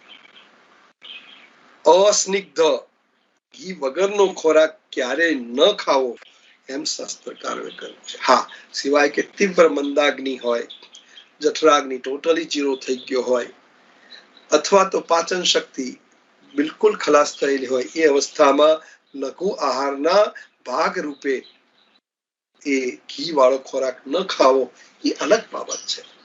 પણ દૈનિક ક્રમમાં ખાલી કોલેસ્ટ્રોલ ન વધી જાય અથવા તો આ બધું ન થાય એ માટે ઘી વાળો ખોરાક ન ખાવો, એવી જે ગેરમાન્યતા છે એને દૂર કરવી જોઈએ. ઘી યુક્ત માપસર, અહીંયા હું અતિશયોક્તિ, જો બધી બાબતોમાં માપસરની વાતો સ્પષ્ટ છે. અતિ સર્વત્ર વર્જાય. બધી વાતો માપથી વધારે ક્યારે યોગ્ય નથી, માપથી જ હોવી જોઈએ. એટલે તમને પચે એટલા ઘી સાથે ખોરાક લેવો જોઈએ. અને એ પચવાની વ્યાખ્યા હું અગાઉ કહી ચૂક્યો છું, એટલે એને ફરીથી કહેતો નથી. એટલે સ્નિગ્ધ આહાર જમવો જોઈએ, માપસર ખાવું જોઈએ. માપસર ખાવાનું એ બાબતે અગાઉ મેં કહ્યું છે, અતિ પણ નહીં, વધુ પણ નહીં. અતિ પણ ભયાનક છે, વધુ પણ ભયાનક છે. તો બંને પરિસ્થિતિને ત્યજીને માપસર ખોરાક ખાઓ, એટલે મધ્યમ માર્ગની વાતો કરી છે. ઝીરો ફિગર રાખવા માટે એકદમ ઓછો ખોરાક ખાવો એ એમની પૌષ્ટિકતાને એકદમ ઓછી કરી નાખે છે. હું તો એ દીકરી, એ માતાને જરૂર એવી સલાહ આપું છું કે એક શરીરમાંથી આખું બીજું શરીર પેદા થાય છે, અને જો એ ઝીરો ફિગરની ચિંતામાં એ ખોરાકને ઓછો લેશે તો ચલો એની બાહ્ય સુંદરતા તો જળવાશે, બની શકે, પણ અંદરનું જે તત્વ છે, જે મહત્વના વિટામિન્સ, મિનરલ્સ, ધાતુઓ વગેરે બહુ જ કુપોષિત હશે. અને જો એનું બાળક જ્યારે પણ જન્મશે એના શરીરમાંથી, ત્યારે એ બાળક નબળું જન્મે એવું હું વિશ્વાસથી કહી શકું. એટલે ઓછો ખોરાક, જરૂરિયાતથી ઓછો ખોરાક ન જ ખાવો, આવું હું દ્રઢપણે માનું છું અને સૂચવું પણ છું. આ મહત્વનો ટોપિક છે. એટલે પોતાને ગમતી જગ્યા, જ્યાં સ્વચ્છતા હોય, શાંતિ હોય, કોઈ જાતનો ઉદ્વેગ ના હોય, એવી જગ્યાએ જમવું. માત્રાથી વધારે ખોરાક ખાવાથી હૃદયની ગતિમાં રૂકાવટ પેદા થાય છે. માપથી વધારે ખાવાથી હોજરી પર દબાણ પેદા થાય છે, પડખા ચીરાતા હોય એવું લાગે છે, પેટ ભારે લાગે છે, મન તથા ઇન્દ્રિય પ્રસન્ન રહેતા નથી, ભૂખ અને તરસ શાંત થતી નથી, બેસવું, સૂવું, ચાલવું, શ્વાસ અને પ્રશ્વાસ લેવા એમાં અનુકૂળતા નથી થતી. આવી સ્થિતિ જો સર્જાતી હોય તો આટલું પણ આ એક સામાન્ય લક્ષણો છે કે વધુ ખાવાથી શું થાય, આપણે સાદી ભાષામાં જેને અકળામણ કહીએ છીએ, એવી સ્થિતિ પેદા થાય. એટલું ક્યારેય ન ખાવું. માપસરનું ખાવા માટે અમારા 2 આચાર્યો છે. ચરકે હોજરી એના નોર્મલ શેપમાં છે તો એના 3 ભાગ કરવાનું કહ્યું. એક ભાગ છે એ ઠોસ આહાર, સોલિડ આહાર. બીજો ભાગ છે એ લિક્વિડ, પ્રવાહી ખોરાક, અને ત્રીજો ભાગ છે એ ખાલી રાખવાનું કહ્યું છે. બીજા જ અમારા અષ્ટાંગ મીન્સ વાઘવરજી જે છે, અષ્ટાંગ હૃદયવાળા, એમણે હોજરીના 4 ભાગ કલ્પવાનું કહ્યું છે, હવન કરવાનું કહ્યું છે. એમણે કીધું કે 2 ભાગ સોલિડ, 1 ભાગ પ્રવાહી અને 1 ભાગ ખાલી રાખવો. આનું થોડુંક આધુનિકતાથી સમજાવતો મોડર્ન સાયન્સ આ વાતની પુષ્ટિ કરે છે કે જ્યારે ખોરાક લેવામાં આવે છે ત્યારે હોજરીમાં એ સંગ્રહાય છે અને એ વલોવાય છે, અને અથવાય પણ છે. અથવાય એટલે ફર્મેન્ટેશન પણ આવે છે. આપનામાંથી જે બહેનો હશે એમને ખ્યાલ હશે કે જે જ્યારે કંઈ પણ વસ્તુ આથવવામાં આવે ત્યારે એ ફૂલે છે, એના માપથી ફૂલે છે. જેમ કે તમે ઢોકળાનું આથવવા મૂક્યું અને તપેલી ભરીને આથવો, તમે તપેલી ભરી કાઢો, પાત્ર જેટલું છે એટલો બધો લોટ લો, અને જો તમે એને પલાળો છો તો બનશે એવું કે ઉભરો આવીને એ બહાર નીકળશે અથવા બરાબર અથવાશે નહીં. હવે હોજરીમાં આ પરિસ્થિતિ હોજરીમાં પણ થાય છે કે જ્યારે તમે ખોરાક ખાઓ છો ત્યારે એ આથવવાની પ્રક્રિયા જ્યારે શરૂ થાય છે ત્યારે એ ખોરાક ફૂલે છે. જો તમે પેલો 1 ભાગ ખાલી રાખ્યો હશે તો એ જગ્યા આ આથવેલી હોજરીના ફૂલવાના કારણે એડજસ્ટ થઈ જશે. પણ જો તમે એક ધરાઈને ખાવ છો ત્યારે એ પરિસ્થિતિ વધારે વિકટ થઈ શકે. અહીંયા એક બાબતનું ઉદાહરણ હું આપને આપું કે તમારામાંથી જે મોટી ઉંમરના હશે એમને ખ્યાલ હશે કે ચૂલો સળગાવવો હોય તો લાકડા માપે જોઈએ.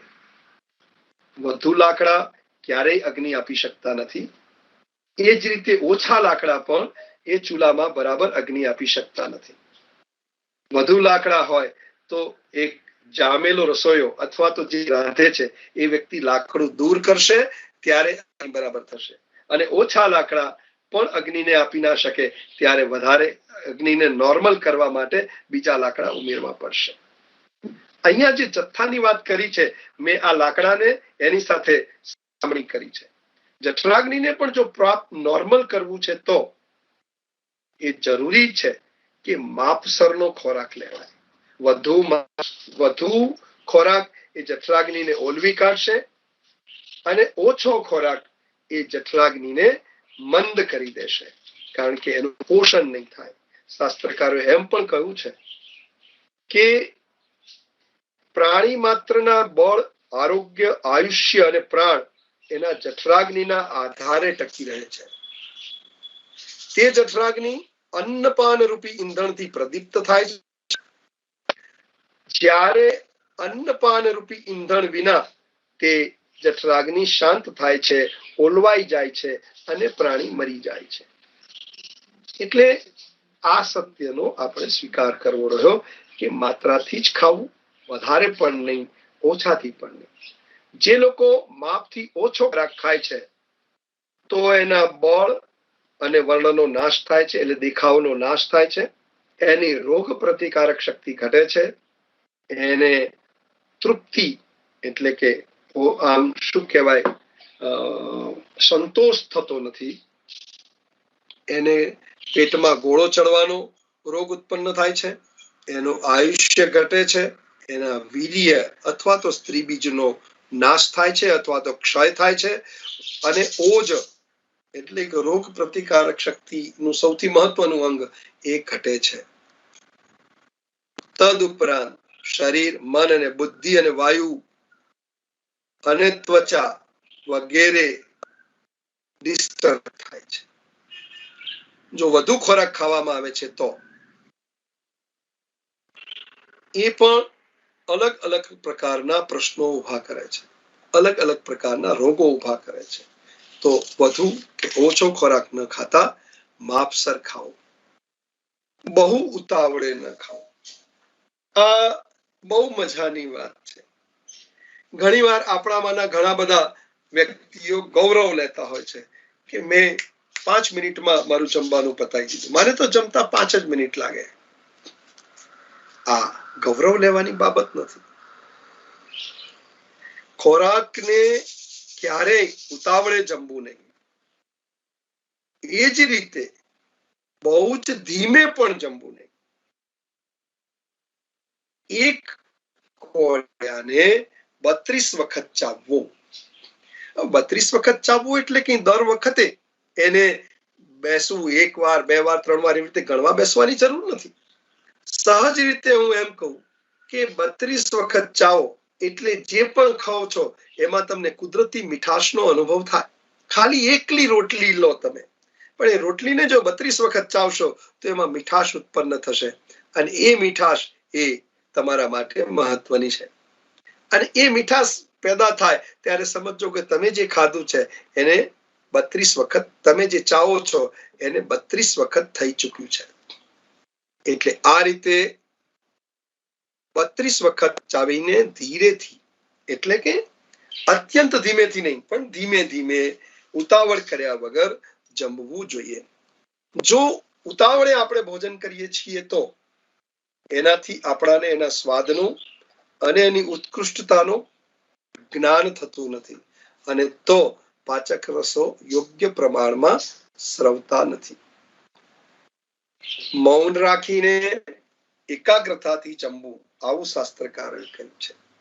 હું અત્યારે દરેક પરિવારમાં આ એક કોમન જોઉં છું. બચ્ચું નાનું હોય, એકદમ તાજું જન્મેલું, અને જેવું જમવાનું શીખે એટલે પહેલું કામ ટીવી ચાલુ કરવાનું થાય, અથવા તો એમને મેં સહેજ સમજવું થયું એટલે ટીવી સામે બેસાડી દે. કેમ? તો કે બાળકની ઝીકઝીક ઓછી થાય. એ ટીવી જોઈ રાખે ને આપણે આપણું કામ કરીએ. પણ આ બાળકને નુકસાન થવાની પ્રક્રિયા છે. બાળક તો ચલો બાળક છે, પણ મોટા માટે પણ આ બાબતો નુકસાનકારક છે. ટીવી એ આપણા સમાજને સૌથી વધારે નુકસાન પહોંચાડ્યું છે. સામાજિક જીવન ખલાસ થયા છે અને બેઠાડું જીવનો વધ્યા છે. તમે જુઓ, ટીવી સામે કલાકો સુધી બેસા રહ્યો છો એટલા માટે જે ચાલવાની પ્રક્રિયા છે એ 0 બરાબર થઈ જાય છે. પહેલાના સમયમાં તો રિમોટ નહોતા, તો બનતું હતું કે ચાલવાનું થતું ચેનલ બદલવા માટે, પણ હવે તો રિમોટ આવ્યા પછી આ પ્રક્રિયાઓનો પણ અંત આવ્યો. એટલે સરવાળે ટીવીએ નુકસાન આપ્યા સિવાય કશું કર્યું નથી. ભોજનની વાત છે તો ભોજન એકાગ્રતાથી કરવું, મૌન રાખીને કરવું, મોબાઈલ પર વાત કરતા કરતા નહીં, ટીવી જોતા જોતા નહીં, સંપૂર્ણ શાંત ચિત્તે ભોજનમાં મન પરોઈને જમવું. આયુર્વેદે આની બાબતમાં સ્પષ્ટતા કરતા કહ્યું છે કે 11 ઇન્દ્રિયો છે, જે મેં શુક્રવારે કહી છે. 11 ઇન્દ્રિયો છે, 5 જ્ઞાનેન્દ્રિય, 5 કર્મેન્દ્રિય અને એક ઉભયાત્મક મન. તો જ્ઞાનેન્દ્રિય એ જ્ઞાન આપે છે અને જ્ઞાન આપવાની પ્રક્રિયા ત્યારે જ પૂરી થાય છે કે જ્યારે એ મન સાથે જોડાય છે ત્યારે.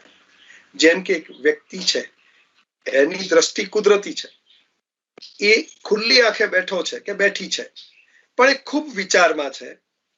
આંખો ખુલ્લી છે, એની સામેથી એનું પરિચિત વ્યક્તિ પસાર થાય છે, પણ એને એ નોલેજમાં નથી આવતું કે આ એક્સ ગયો કે વાય ગયો કે ગઈ. કારણ શું છે? એની આંખે જે તે વ્યક્તિને જોયો કે જોઈ, પણ એનું મન સાથે જોડાણ ન થયું, કારણ કે એનું મન સતત વિચારમાં હતું. એટલે ઇન્દ્રિયનું મન સાથે જોડાણ ન થયું, અને મન સાથે જોડાણ ન થયું એ કારણસર એ બાબતમાં કશું એને જ્ઞાન ન થયું. આ જ બાબત એ ખોરાક સાથેની છે. ખોરાક જો તમે એને એકાગ્રતાથી જમતા નથી, તમે જમતા જમતા વાતો કરો છો, તમે જમતા જમતા ટીવી જુઓ છો, તમે જમતા જમતા મોબાઈલ રમો છો અથવા મોબાઈલ પર વાતો કરો છો, ત્યારે તમને તમે શું ખાઓ છો એનું પૂરા પ્રમાણમાં જ્ઞાન થતું નથી, કાં બિલકુલ જ્ઞાન થતું નથી. અને ત્યારે એનું મન સાથે જોડાણ થતું નથી, અને મન સાથે જોડાણ નથી થતું એટલે એના ખોરાકના સારાપણા, આ સ્વાદિષ્ટ છે, આ મીઠું છે, આ ગળ્યું છે, આ તીખું છે, આ મને ભાવે એવું છે, એ જ્ઞાન થતું નથી. અને એ કારણસર એક, વધારે ખવાઈ જાય છે. 2, આ જ્ઞાન નહીં થવાના કારણે જે પાચક રસો ઝરવા જોઈએ એ પૂરતા પ્રમાણમાં ઝરતા નથી. એટલે આ મહત્વનું છે કે જમવાનું એકાગ્રતાથી, મૌન રાખીને, કંઈ પણ જાતની એક્સ્ટ્રા એક્ટિવિટીઝ કર્યા વગર, એટલે કે ટીવી છાપવું અથવા તો મોબાઈલ કે વાતચીત, આ 4માંથી એક પણ બાબત કર્યા વગર શાંત ચિત્તે જમવું જોઈએ. કેવું ભોજન ન કરવું?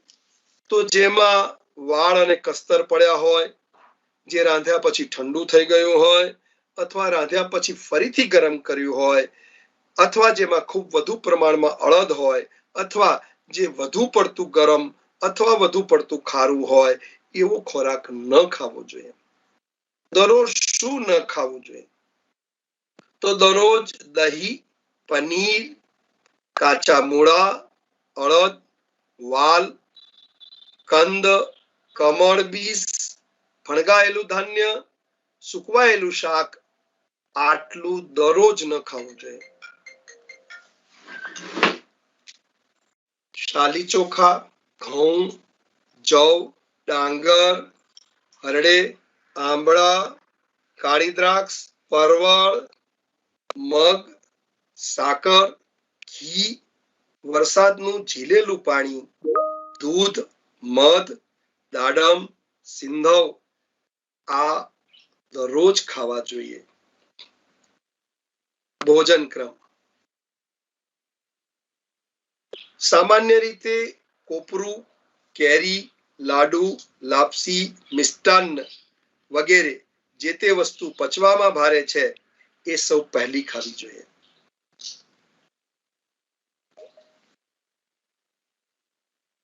એ જ પછી હલકી પચવામાં હલકો છે એ ખોરાક લેવો જોઈએ અને વચ્ચે ખાટી વસ્તુ લેવી જોઈએ. કેવી રીતે જમવું જોઈએ? તો એકાંતમાં બેસીને પિતૃઓ, દેવો, મહેમાનો, બ્રાહ્મણો, વડીલો જમવું જોઈએ. મૌન રાખી એકાગ્રતાથી જમવું જોઈએ. જમ્યા પછી શું ન કરવું જોઈએ?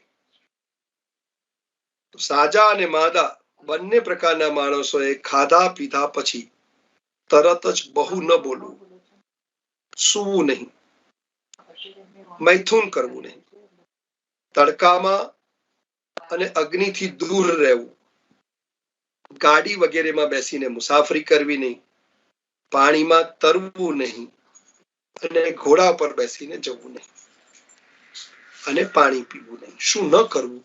તો આટલી વાતો રિસ્ટ્રિક્ટેડ છે. ફરીથી હું કહું, આ ખૂબ મહત્વની છે. બહુ જ બોલવું નહીં, સૂવું નહીં, મૈથુન કરવું નહીં, તડકામાં અને અગ્નિથી દૂર રહેવું, ગાડીમાં મુસાફરી કરવી નહીં, પાણીમાં તરવું નહીં, ઘોડા પર બેસીને જવું નહીં અને પાણી પીવું નહીં.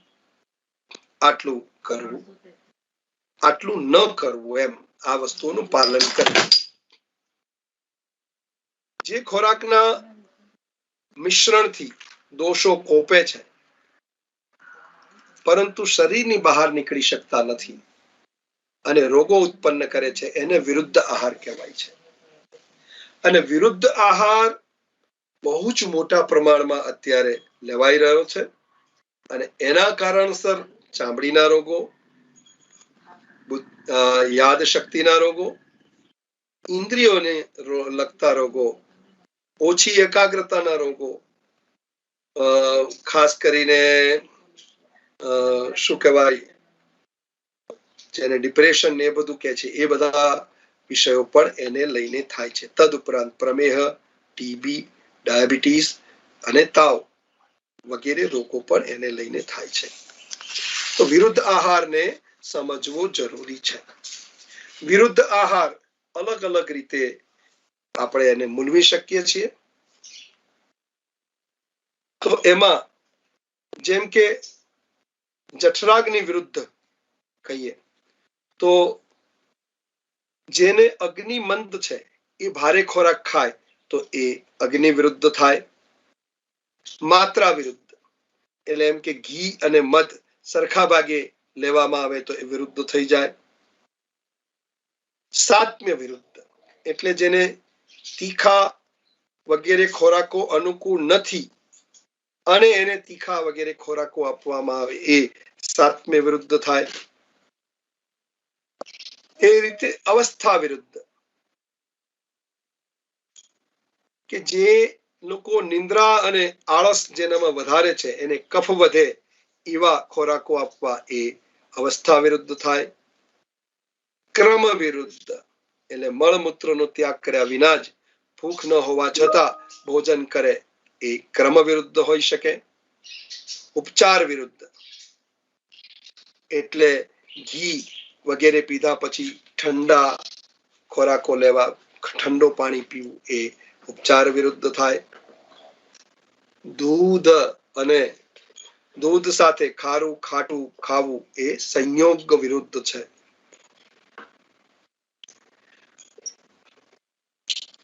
થોડાક ઉદાહરણો વિરુદ્ધ આહારના પ્રેક્ટિકલી સમજાવું તો અડદ, મધ, દૂધ, ફણગાયેલા ધાન્ય, કમળના જાડા મૂળ, મૂળા, ગોળ આ બધી વસ્તુઓ એકબીજાથી વિરુદ્ધ છે. એટલે કોઈ એક બાબત નુકસાન ન કરે પણ એને આમાંથી ગમે તે એકને બીજા સાથે લેવામાં આવે ત્યારે એ વિરુદ્ધ થાય છે. એ જ રીતે દૂધ સાથે તમામ પ્રકારના ખાટા પદાર્થો વિરુદ્ધ છે. તમામ પ્રકારના ફળફળાદી વિરુદ્ધ છે. તમામ પ્રકારની ખટાશ દૂધ સાથે વિરુદ્ધ છે. તે જ રીતે મૂળા, ડુંગળી, લસણ, શાક એ વિરુદ્ધ છે. તો આ અત્યારે આજના સમયમાં મોસ્ટ કોમન જે અમે અમારા દર્દીઓને પૂછીએ છીએ તો સૌથી વધારે જે બાબત ધ્યાને આવે છે એ આપણા ગુજરાતી ખોરાકોમાં ખાસ કરીને સાંજના ખોરાકમાં આપણે વિરુદ્ધ આહાર લઈએ છીએ. ભાખરી, શાક, દૂધ અને અથાણું અથવા તો તળેલા મરચા અથવા તો ખીચડી, શાક, દૂધ અને ભાખરી અને અથાણું અથવા તળેલા મરચા, આ મોસ્ટ કોમન આપણા ગુજરાતી ભાઈઓમાં થતો સાંજનો ખોરાક છે અને જે વિરુદ્ધ છે. તો આ વિરુદ્ધ આહારને શક્ય એટલો વહેલો બંધ કરવો જોઈએ.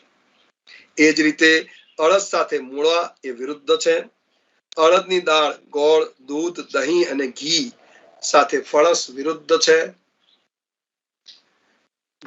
છાસ, દહીં, તાળપળ સાથે કેળા વિરુદ્ધ છે.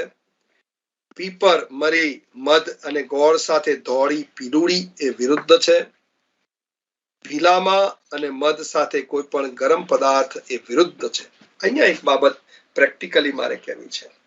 ઘણા દર્દીઓ અમને પૂછે કે સાહેબ સવારે ગરમ પાણી અને મધ અથવા તો ગરમ પાણી, લીંબુ અને મધ અમે શરીર ઉતારવા માટે લઈએ છીએ. મધ માટે શાસ્ત્રકારોએ એટલું બધું કહ્યું છે કે મધ ખાધા પછી તડકામાં જવું નહીં, અગ્નિ સમીપે જવું નહીં. એટલે કોઈ પણ રીતે ખાધા પછી પણ ગરમીમાં જવું નહીં. ગરમ કરીને પીવાની વાત તો બહુ દૂરની છે, પીવાય જ નહીં. પણ આ સત્ય છે કે કોઈ પણ ગરમ પદાર્થ સાથે મધ લઈ શકાય નહીં. અત્યારે જાહેરાતોમાં તમે જુઓ છો કે ગરમ રોટલી પર મધ ચોપડવાનું ને એ બધી જે જાહેરાતો આવે છે, પણ એ આયુર્વેદના સિદ્ધાંતથી વિરુદ્ધ છે. એ બાબત ખાસ યાદ રાખીએ.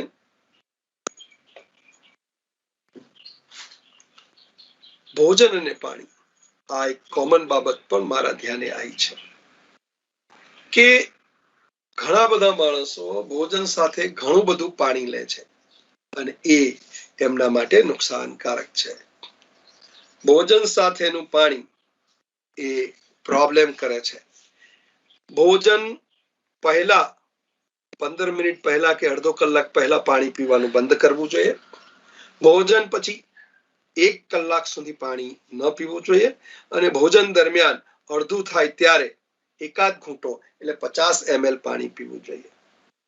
સામાન્ય રીતે જેટલા પણ પાચક રસો છે એ બધા એસિડિક છે અને જો તમે ભોજન પછી પાણી એમાં લો છો તો એ પાણીના કારણે એ પાચક રસો ડાયલ્યુટ થઈ જાય છે અને પાચક રસો ડાયલ્યુટ થવાના કારણે એ પોતાનું પ્રોપર ફંક્શન કરતા નથી અને એ કારણસર વ્યક્તિને અપચાની પ્રશ્ન ઉભો થાય છે.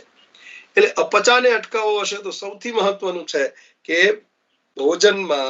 ભોજન સાથે પાણી લેવાનું બંધ કરવું જોઈએ. સૌથી મહત્વનું છે આપણા ત્યાં ષડરસ 6 રસ વાળા ખોરાકો છે. ષડરસ માં મધુર એટલે ગળ્યો, અમ્લ એટલે ખાટો, લવણ એટલે ખારો, તિક્ત એટલે કડવો, કટુ એટલે તીખો અને કષાય એટલે તુરો. શાસ્ત્રકારોએ બહુ સ્પષ્ટ રૂપે કહ્યું છે કે કોઈ 6 રસ વાળો ખોરાક લેવો, કોઈ એક જ રસનું વધુ સેવન ન કરવું. વધારે પડતા જે તે રસનું સેવન કરવાથી શું નુકસાન થાય છે અને માપથી લેવાથી શું ફાયદો થાય છે એની થોડીક હાઇલાઇટ હું તમને કરું કે ગળ્યો ખોરાક છે એ તમામ પ્રાણીઓને અનુકૂળ છે. ધાતુઓનું પોષણ કરે છે, જે તે વ્યક્તિનો વિકાસ કરે છે. બાળકો, વૃદ્ધો અને ટીબી ના દર્દીઓ માટે ખૂબ સારો છે. શરીરની કાંતિ વધારનારો છે. ઇન્દ્રિયો અને ઓજ માટે હિતકારક છે. ધાવણને વધારે છે. એની સામે જો એનો વધુ ઉપયોગ કરવામાં આવે તો એનાથી ચરબી અને કફથી થતા રોગો ઉત્પન્ન થાય છે.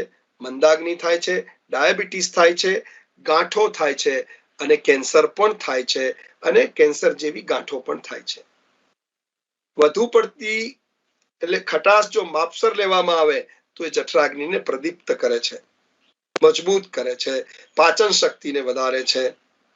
પણ જો વધુ ઉપયોગ કરવામાં આવે તો ખટાશનો, તો એનાથી શરીર ઢીલું થઈ જાય છે, આંખોમાં ઝાંખપ આવે છે, ચક્કર આવે છે, ખણજ આવે છે, એટલે ખણ અર્ટિકેરિયા ટાઈપનું, એટલે ખણ આવવાની પ્રક્રિયા થાય છે, લોહી ઘટે છે, શરીરમાં રક્તસ્રાવ એટલે ગમે તે એક અંગમાંથી લોહી પડે છે, શરીરમાં સોજા આવે છે, તરસ વધારે લાગે છે અને તાવ આવે છે.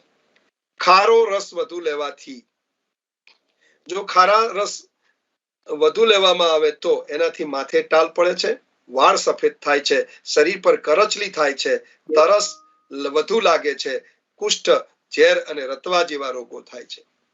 વધુ પડતો કડવો ખોરાક લેવામાં આવે તો એ ધાતુઓનો ક્ષય કરે છે અને વાયુના રોગને વધારે છે. પટોલ સિવાયના બાકીના બધા દ્રવ્યો છે એ કડવા રસયુક્ત છે. માપસર જો એ ખાવામાં આવે તો કડવા રસને તો અરુચિ, કૃમિ, તરસ, મૂર્છા, તાવ, ઉત્ક્લેશ, બળતરા વગેરેને મટાડે છે. વધુ પડતો તીખો રસ જો ખાવામાં આવે તો તૃષા રોગ થાય છે, બળ અને વીર્યનો નાશ કરે છે, એ ચક્કર લાવી શકે છે અને નસોનો જે સંકોચ અત્યારે મોસ્ટ કોમન છે એ વધુ પડતું તીખું ખાવાથી થઈ શકે છે. વધારે પડતો તુરો રસ ખાવામાં આવે તો એ નપુંસકતા લાવે છે, એ દુબળાપણું લાવે છે, સ્ત્રોતોનો અવરોધ કરે છે. તો આ બાબતો ધ્યાને લેવા જેવી છે. બીજી જે 2-3 બાબતો મહત્વની છે, એક તો પાણી વિશે મારે આપને ખાસ કહેવું છે કે પાણી અત્યારે શાસ્ત્રકારોએ કહ્યું છે કે પાણી જે છે એ 15 સપ્ટેમ્બર થી 14 નવેમ્બર દરમિયાન શરદ ઋતુમાં આકાશમાંથી સીધું ઝીલી લઈને એને સંગ્રહીને વાપરવું જોઈએ. આને હંસોદક તરીકે કહેવામાં આવે છે અને આ પાણી શ્રેષ્ઠતમ છે. અત્યારે પણ ખંભાતમાં અમુક ઘરોમાં મેં આ બાબતો જોઈ છે કે એમના ત્યાં આ રીતે આકાશમાંથી સીધું પાણીને ગ્રહણ કરીને સંગ્રહવાની એમની પાસે વ્યવસ્થાઓ છે અને એ લોકો એમના ટાંકાઓમાં એને સંગ્રહે છે અને 12 મહિના એમાં એક પણ પોરો, એક પણ જીવાત પડતી નથી, કોઈ પણ પ્રિઝર્વેટિવ નાખવું પડતું નથી અને આ અદ્ભુત જલ છે. આ ટાઈપનું સંગ્રહ કરેલું પાણી એ શ્રેષ્ઠતમ છે અને એ પાણીનું સેવનનો બીજો કોઈ ઓલ્ટરનેટ નથી.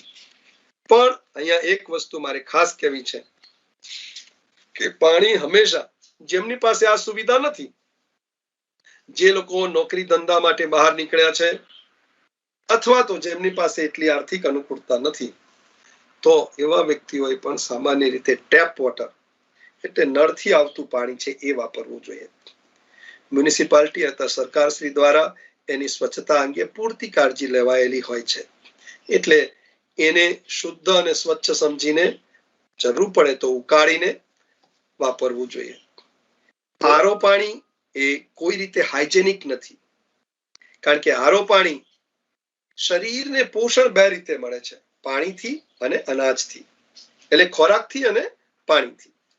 અનાજ ઓલરેડી એડલ્ટરેટ છે અને એમાં પણ આપણે બધી બહુ વિકૃતિઓ, પીઝા અને બર્ગર ને એવી 50 જાતની વિકૃતિઓ સાથે ખોરાકને લઈએ છીએ અને ત્યારે એ વધારે વિકૃત થાય છે. તો એ પ્રકારની વિકૃતિઓ વાળો ખોરાક ખાઓ છો, પણ એમાં જે મેં આજે પ્રવચન આપ્યું છે એમાં જેટલો સુધારો થઈ શકે એટલો કરજો. પણ સૌથી મહત્વનું છે કે પાણી તો જે પોષણનો બીજો ભાગ છે પાણી છે. હવે આપણે આરો દ્વારા શું કરીએ છીએ તો એમાંથી જેટલા પણ પોષણક્ષમ વસ્તુઓ છે, વિટામિન્સ છે, મિનરલ્સ છે, એને બહાર ફેંકી દઈએ છીએ અને એટલા માટે આરો પાણી જે લોકો નિયમિત સેવન કરે છે એમના લાંબા ગાળે અલગ અલગ કુપોષણોથી પીડાવવું પડે છે. એટલે મહેરબાની કરીને આરો પાણીનો ઉપયોગ બંધ કરવો. બહુ જ એવું ન ચાલે એવી પરિસ્થિતિ હોય તો એક્વાગાર્ડ જેવા જે પાણીને મિકેનિકલી અથવા તો એને શું કહેવાય કિરણોની મદદથી શુદ્ધ કરે છે એવા ઉપકરણોનો ઉપયોગ કરી શકાય. દૂધની વાત કરીએ તો ગાયનું દૂધ એ શ્રેષ્ઠ છે. જ્યાં સુધી તમને નેચરલ સોર્સિસ મળે છે, મારી એવી સલાહ છે કે કોઈ પણ જાતની પ્રોસેસ કર્યા વગરનું વિશ્વસનીય નેચરલ સોર્સ થી દૂધ મેળવીને વાપરવું જોઈએ. હું ડેરી ઉદ્યોગનો વિરોધ નથી કરતો, પણ ડેરીમાં જે પણ પ્રોસેસ થાય છે એ પ્રોસેસમાં જે દૂધના સદગુણો છે જે આયુર્વેદમાં વર્ણવ્યા છે એ ઘણા બધા ઓછા થાય છે. ગાયના દૂધમાં 8 પ્રકારના દૂધ શાસ્ત્રકારોએ કહ્યા છે: ગાય, ભેંસ, ઊંટડી, ઘેટી, બકરી, ઘોડી, હાથીણી અને સ્ત્રી. આ 8 દૂધો કયા છે, એમાં શ્રેષ્ઠતમ દૂધ એ ગાયનું કહ્યું છે.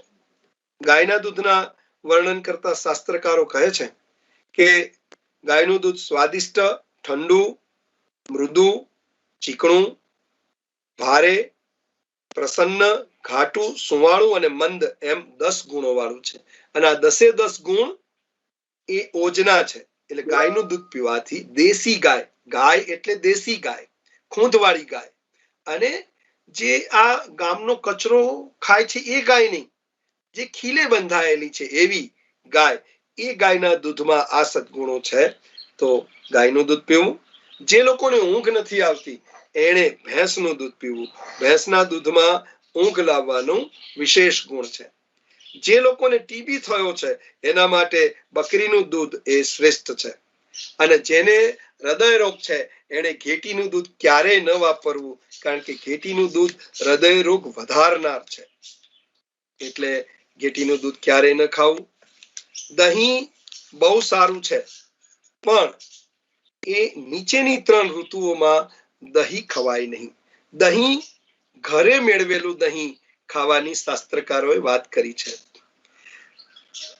એટલે શરદ ઋતુ એટલે કે 15 સપ્ટેમ્બર થી 14 નવેમ્બર, વસંત ઋતુ એટલે 15 માર્ચ થી 14 મે, અને ગ્રીષ્મ ઋતુ એટલે 15 મે થી 14 જુલાઈ.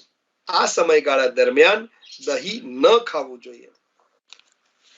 તાજું માખણ એ અત્યંત સારું છે. એને સંસ્કૃતમાં નવનીત શબ્દ વપરાયો છે, અને નવનીતના તો વખાણ કરીએ એટલા ઓછા છે. પણ નવનીતની વ્યાખ્યા બહુ સ્પષ્ટ છે કે દૂધને મેળવીને એકાદ દિવસ રાખીને એને વલોવવામાં આવે, અને વલોયા પછી જે માખણ બહાર આવે એને નવનીત કહેવાય.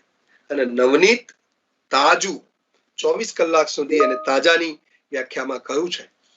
તો એ અદ્ભુત ઓજને વધારનારું, રોગ પ્રતિકારક શક્તિ વધારનારું એ આ છે. જઠરાગ્નિને વધારનારું છે, હૃદયને અત્યંત પ્રિય છે.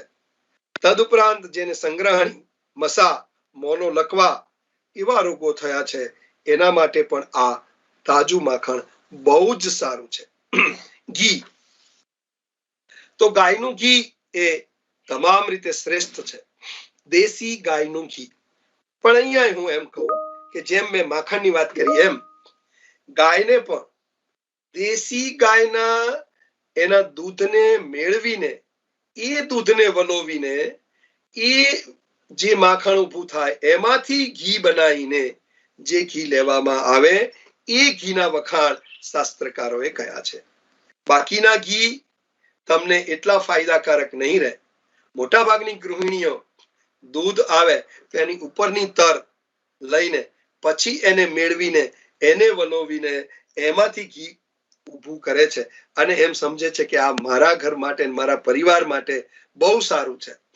નો ડાઉટ બજારમાં મળતું બીજા તમામ પ્રકારના ઘી કરતા આ ઘી સારું છે, પણ શાસ્ત્રકારોએ જે કહ્યું છે ગાયનું ઘી એના જેવું તો નથી જ.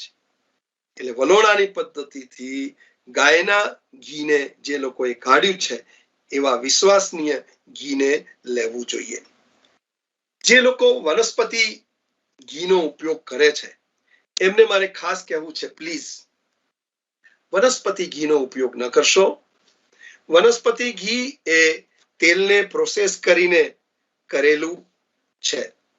એટલે હું એમ કહું કે નથી આમાં તેલના સદગુણો કે નથી એમાં ઘીના સદગુણો. એટલે કાં તો તમારી આર્થિક અનુકૂળતા નથી તો થોડા પ્રમાણમાં શુદ્ધ ઘી ખાઓ, અથવા સાદું મરચું ખાઓ. તમે જુઓ તમારા સરાઉન્ડિંગમાં જે લોકો મજૂરી કરે છે, જે લોકો પરપ્રાંતીય છે ને અહીંયા મજૂરી કરવાય છે, એ લોકોના ખોરાકમાં શું છે? એમના ખોરાકમાં રોટલો છે, લસણ છે, સૂકું મરચું છે, થોડા પ્રમાણમાં તેલ છે, બસ પૂરું. અને છતાંય મારા અને તમારા કરતા રૂષ્ટપુષ્ટ છે. સર્વે પણ એવો થયો છે કે આ જે મજૂર વર્ગ છે, જે આપણા જેવા બહુ જ વિચિત્ર પ્રકારના ખોરાકો નથી ખાતા, હોટડોગ, બર્ગર, પીઝા એ નથી ખાતા, તો એ લોકોને કોરોના ઓછામાં ઓછો થયો છે. તમે આ પર્સન્ટેજ તમે જોઈ શકો છો, નેટ ઉપર ચકાસી શકો છો કે જે લોકોએ આવા જીભને આનંદ થાય એવા ખોરાકો ઓછા ખાધા છે, એ લોકોને કોરોના ઓછામાં ઓછો થયો છે. એટલે આ બહુ મહત્વનું છે.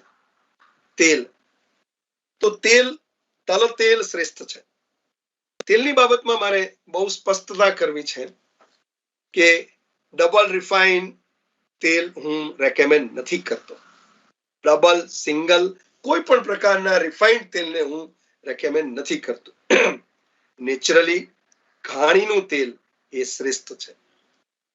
તેલને રિફાઇન્ડ કરવાથી એના જે સદગુણો છે એ સદગુણો શૂન્ય થઈ જાય છે. અને ઉપરથી એમાં જો સિન્થેટિકલી, કેમિકલી એને રિફાઇન કરવામાં આવે છે તો એ કંઈક અંશે રોગો ઉત્પન્ન કરે છે.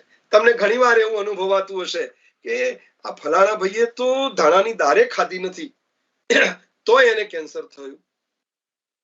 શું કરે? એને બિચારાએ તેલ ખાધું છે, ડબલ રિફાઇન, પારદર્શક, એના કારણે આજે એ ભોગવે છે.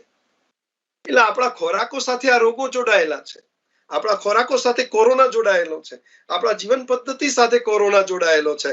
તો શું આપણે એ પ્રયાસ ન કરી શકાય કે અત્યાર સુધી જે કરેલી ભૂલો છે એને સુધારી શકાય? અજાણતા થયેલી તમામ ભૂલો હંમેશા માફ હોઈ શકે. હા, ગોળનું વખાણ શાસ્ત્રકારોએ ઘણા કર્યા છે, પણ 1 વર્ષ જૂનો ગોળ, એમ કહું છે, 1 વર્ષ જૂનો ગોળ કફને મટાડે છે. અને 1 વર્ષ સુધીનો ગોળ, 1 વર્ષ જેને નથી થયું એવો ગોળ કફને કરે છે.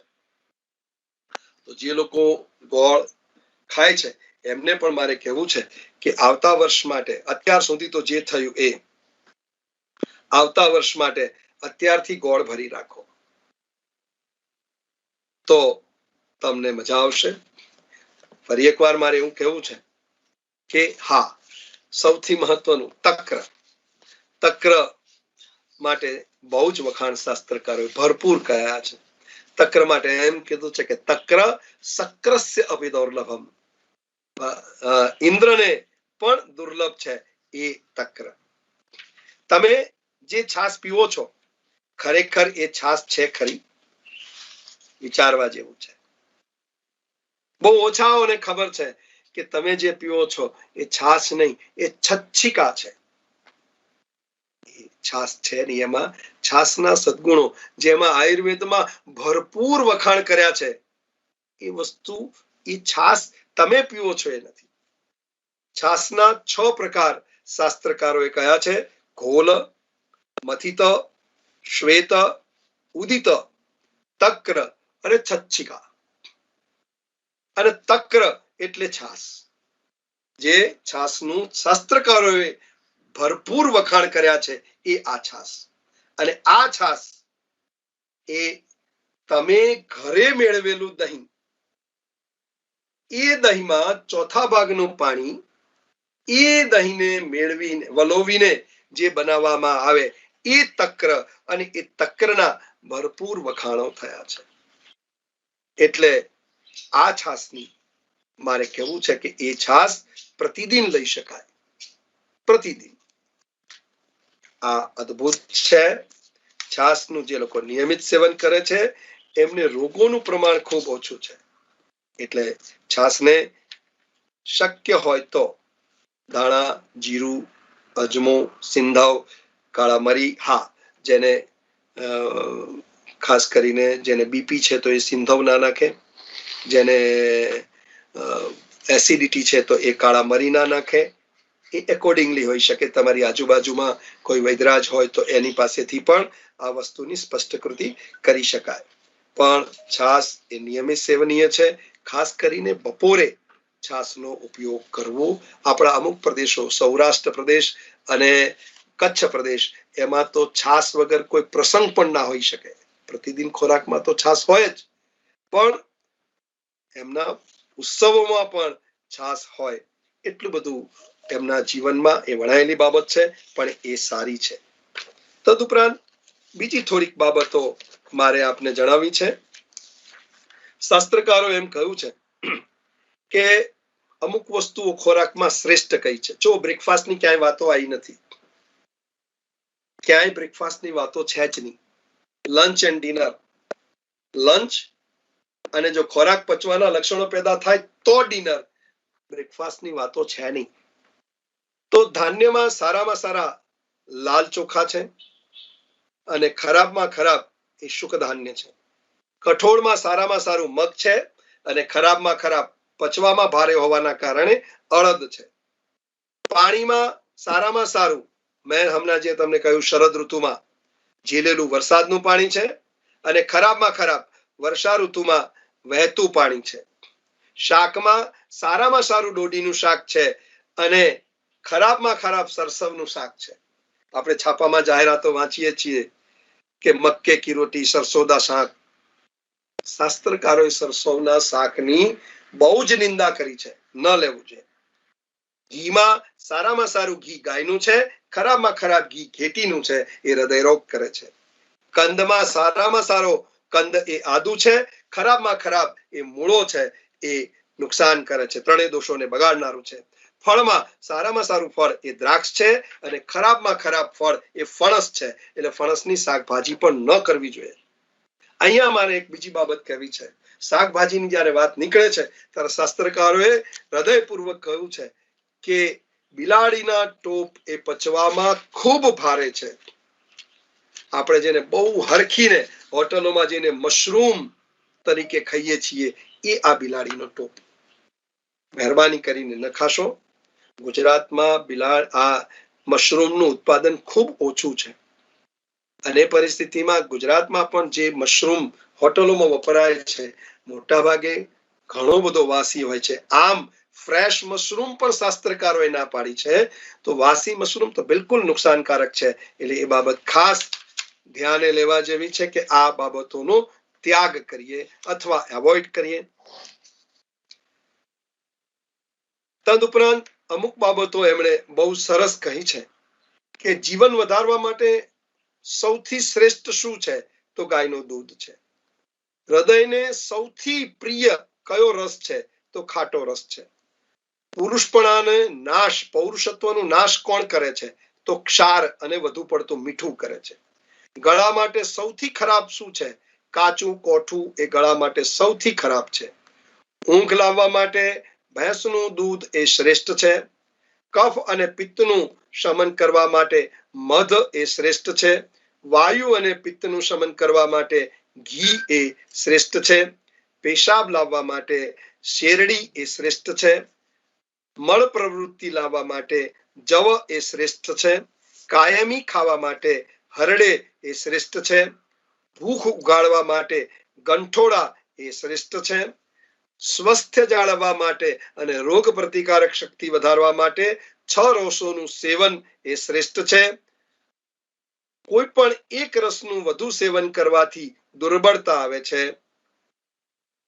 તંદુરસ્તી જાળવવા માટે સમયસર અને નિયમિત યોગ્ય ભોજન કરવું એ શ્રેષ્ઠ છે. ખાધેલું મુશ્કેલીથી પચે જો વધારે પડતું ભારે ભોજન કરવામાં આવે તો. દુર્ભાગ્ય શું છે? શાસ્ત્રકારો એમ કહ્યું છે કે ભાઈ આપણે કોઈ સંત નથી, મારે પણ ભારે ખોરાક ખાવો પડે છે, પણ દુર્ભાગ્ય શું છે? જેટલા ભારે ખોરાકો છે એ મિષ્ટાન્ન છે અને ફરસાણ છે. શાસ્ત્રકારો એમ કીધું છે કે મિષ્ટાન્ન અને ફરસાણ એટલે ભારે ખોરાકો ભૂખ કરતા અડધા ખાવા. બને છે શું કે ભારે ખોરાકો ભૂખ કરતા ડબલ ખવાય છે. આ કંઠ ગળા સુધી લોકો ખાય છે અને એટલે પ્રશ્નો ઉભા થાય છે. એટલે અહીંયા પણ મર્યાદાની વાતો જે કહી છે એ બહુ સરસ કહી છે ને એને ખાસ યાદ રાખવું જોઈએ. શરીર ઘટાડવા માટે ખોરાક ઓછો કરવો એ જરૂરી છે. શરીર અને મન માટે શાંતિ એ શ્રેષ્ઠ છે.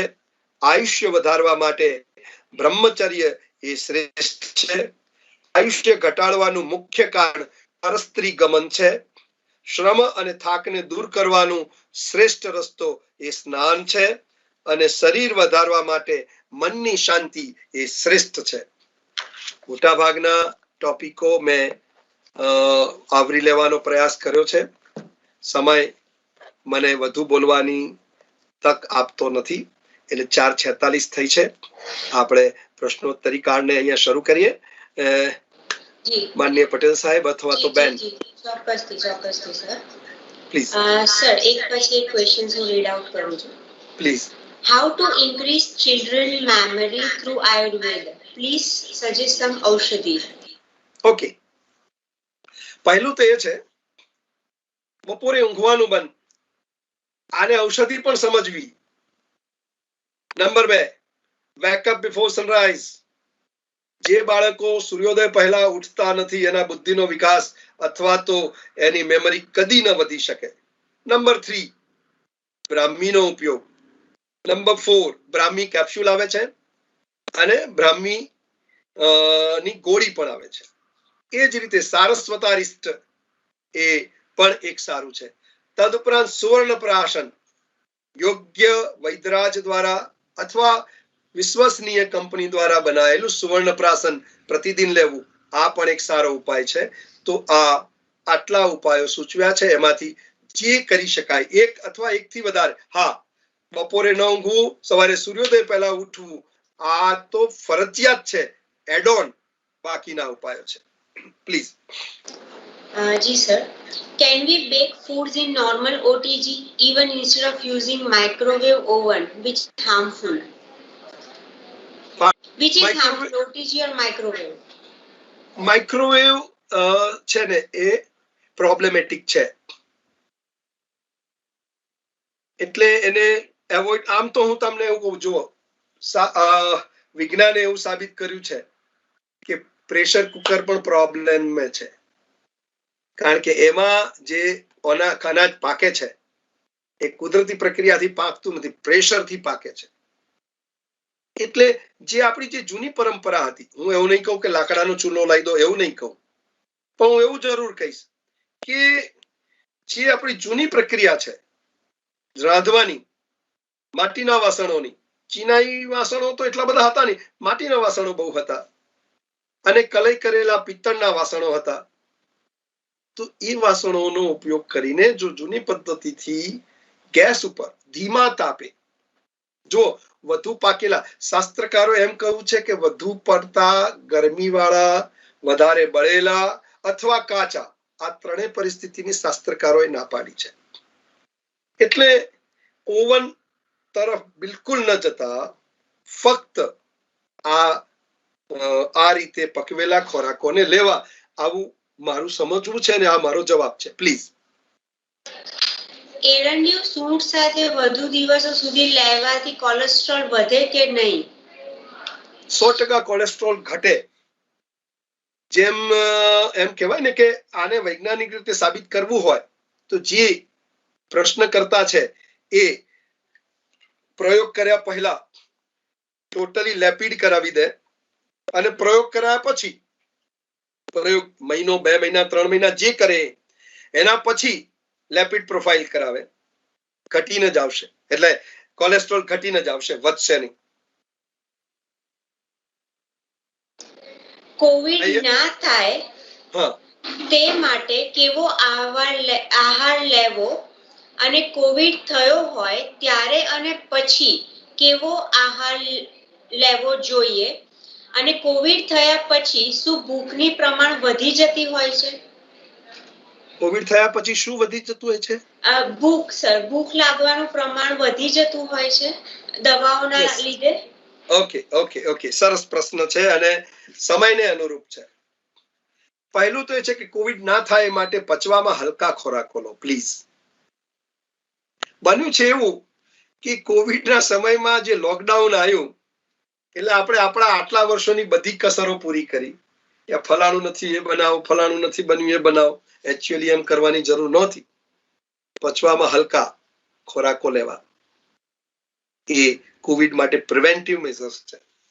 કોવિડ થાય ત્યારે 3 દિવસ બિલકુલ લંઘન કરો, બિલકુલ ખાલી પેટ રહો, જૈનની પદ્ધતિથી.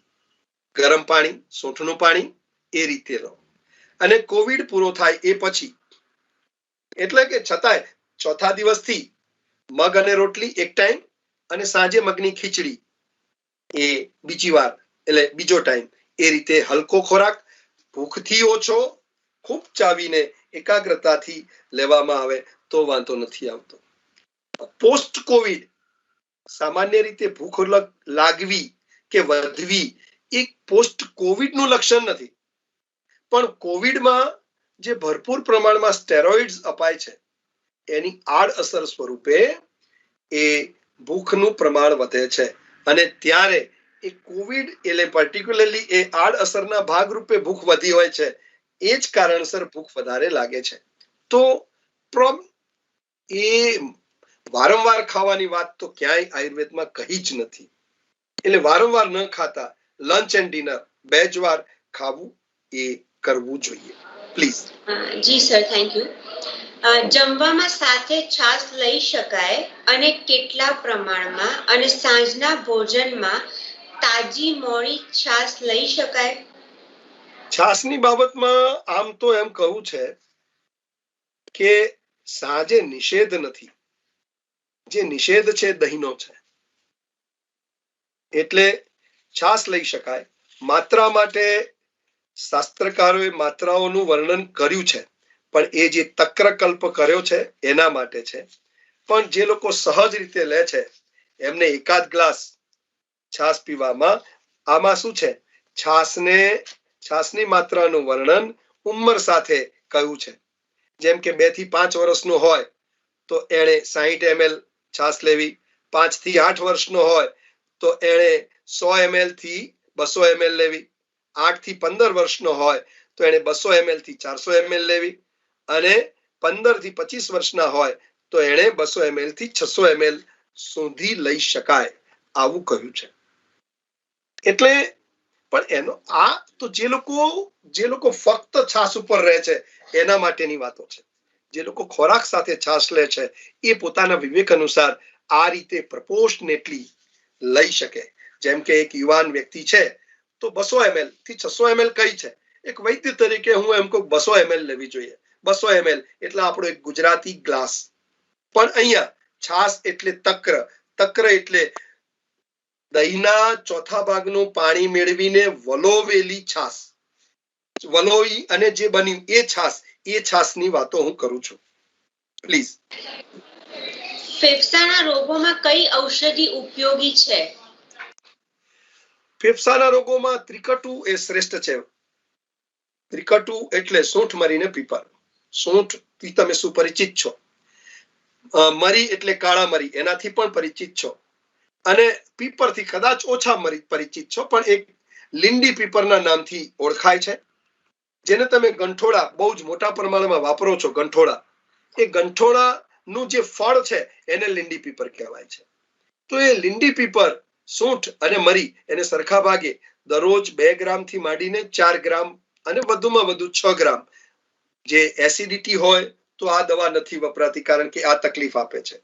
ઇવન ધો લીંડી પીપર એ કફનું શ્રેષ્ઠ ઔષધ છે, પણ જો જેને એસિડિટી છે તો કાં તો એન્ટાસિડ આપીને સાથે વાપરી શકાય, કાં તો આના સિવાયના બીજા ઓલ્ટરનેટ વિચારવા જોઈએ. પણ જેમને કફ વધારે છે, જો એમને સાથે સાથે એસિડિટી છે તો ભારંગ્યાદી એક સારો ઉપાય છે. કંટકારી અવલે એ એક સારો ઉપાય છે.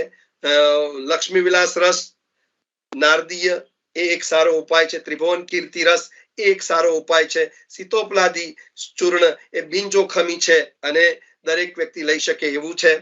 એટલે આટલા બધા ઉપાયો ફેફસાને સ્ટ્રેન્થન કરવા માટે છે. તદુપરાંત હું એમ કહું કે આ વેરિયન્ટ 1, 2 એ તો આયા, વેરિયન્ટ 3 ની પણ ટેન્શન મન પર છે. તો ખાસ કરીને 3ના વેરિયન્ટ 3 ને જે બાળકોને થવાના ચાન્સ વધારે છે, તો એ બાળકો માટે ઘરમાં એક શંખ ઘરમાં લાવવાનું રાખો અને શંખવાદન દરરોજ કરો. દરરોજ શંખ વગાડવાની પ્રક્રિયા કરો. જ્યારે જેટલું આવડે એટલું, એનાથી ફેફસાની મજબૂતાઈ થશે. પ્રાણાયામ થોડા પ્રમાણમાં જે કરી શકતા હોય તમે એને વડીલો અને નાનાઓ બધા કરો. સાથે સાથે સીતોપલાદી એ નિર્દોષ છે, એને નિયમિત સેવન કરવાનું રાખો. તો આ બધા ઉપાયો એ એટલે શું કહેવાય, આ જે ત્રીજી લહેર છે એના માટે પણ ખૂબ ઉપયોગી થશે. તદુપરાંત સૌથી મહત્વનું છે, પચે એટલું જ અને પચવામાં હલકું, સરળ અને સાદું, બજારું નહીં પણ ઘરમાં બનેલું અને વિશ્વસનીય સારા ઘી તેલનો ઉપયોગ કરેલું ખોરાક ખાવું જોઈએ. પ્લીઝ. ચામડીના રોગો માટે ખાનપાનમાં શું કાળજી રાખવી જોઈએ? ચામડીના રોગોમાં મોટા ભાગે ક્યાંક ને ક્યાંક વિરુદ્ધ આહાર એ મહત્વનું કારણ છે.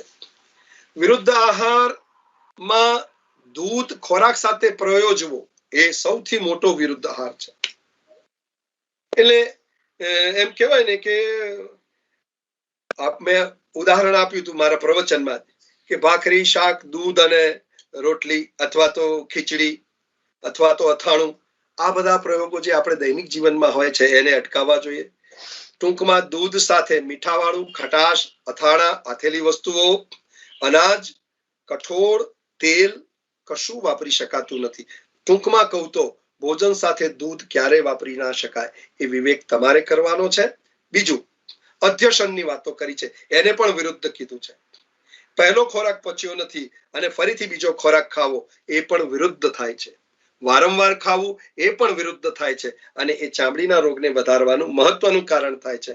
એટલે શક્ય હોય ત્યાં સુધી ચામડીના રોગ વાળાએ મીઠું એટલે સોલ્ટનું પ્રમાણ ઘટાડવું જોઈએ, અથાણા એટલે મીન્સ આથેલી વસ્તુઓ અને ખટાશનું પ્રમાણ ઘટાડવું જોઈએ, અને શક્ય હોય ત્યાં સુધી સાદો ખોરાક લેવો જોઈએ કે જેમાં મરચું, મીઠું, ખટાશ ન હોય અથવા ઓછું હોય.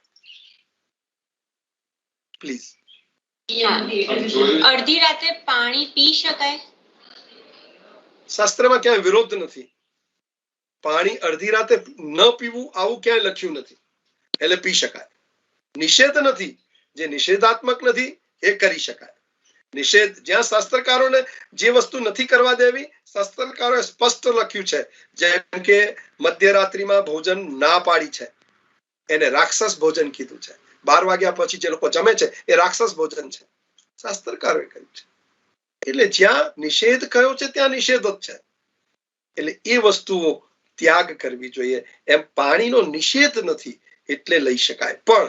પણ તમે જ્યારે મધ્યરાત્રિએ ઉઠો છો ત્યારે તમારા જેટલો સમય તમે સૂતા છો એ દરમિયાન મોંમાં બેક્ટેરિયલ ફ્લોરા ચેન્જ થયા હોય તો મોં ખંગાળીને પછી પાણી પીવું એ વધારે યોગ્ય છે. Please. Sir, one last question. Okay. Can honey be taken with lukewarm water, temperature below 100 C? Not at all. Not at all.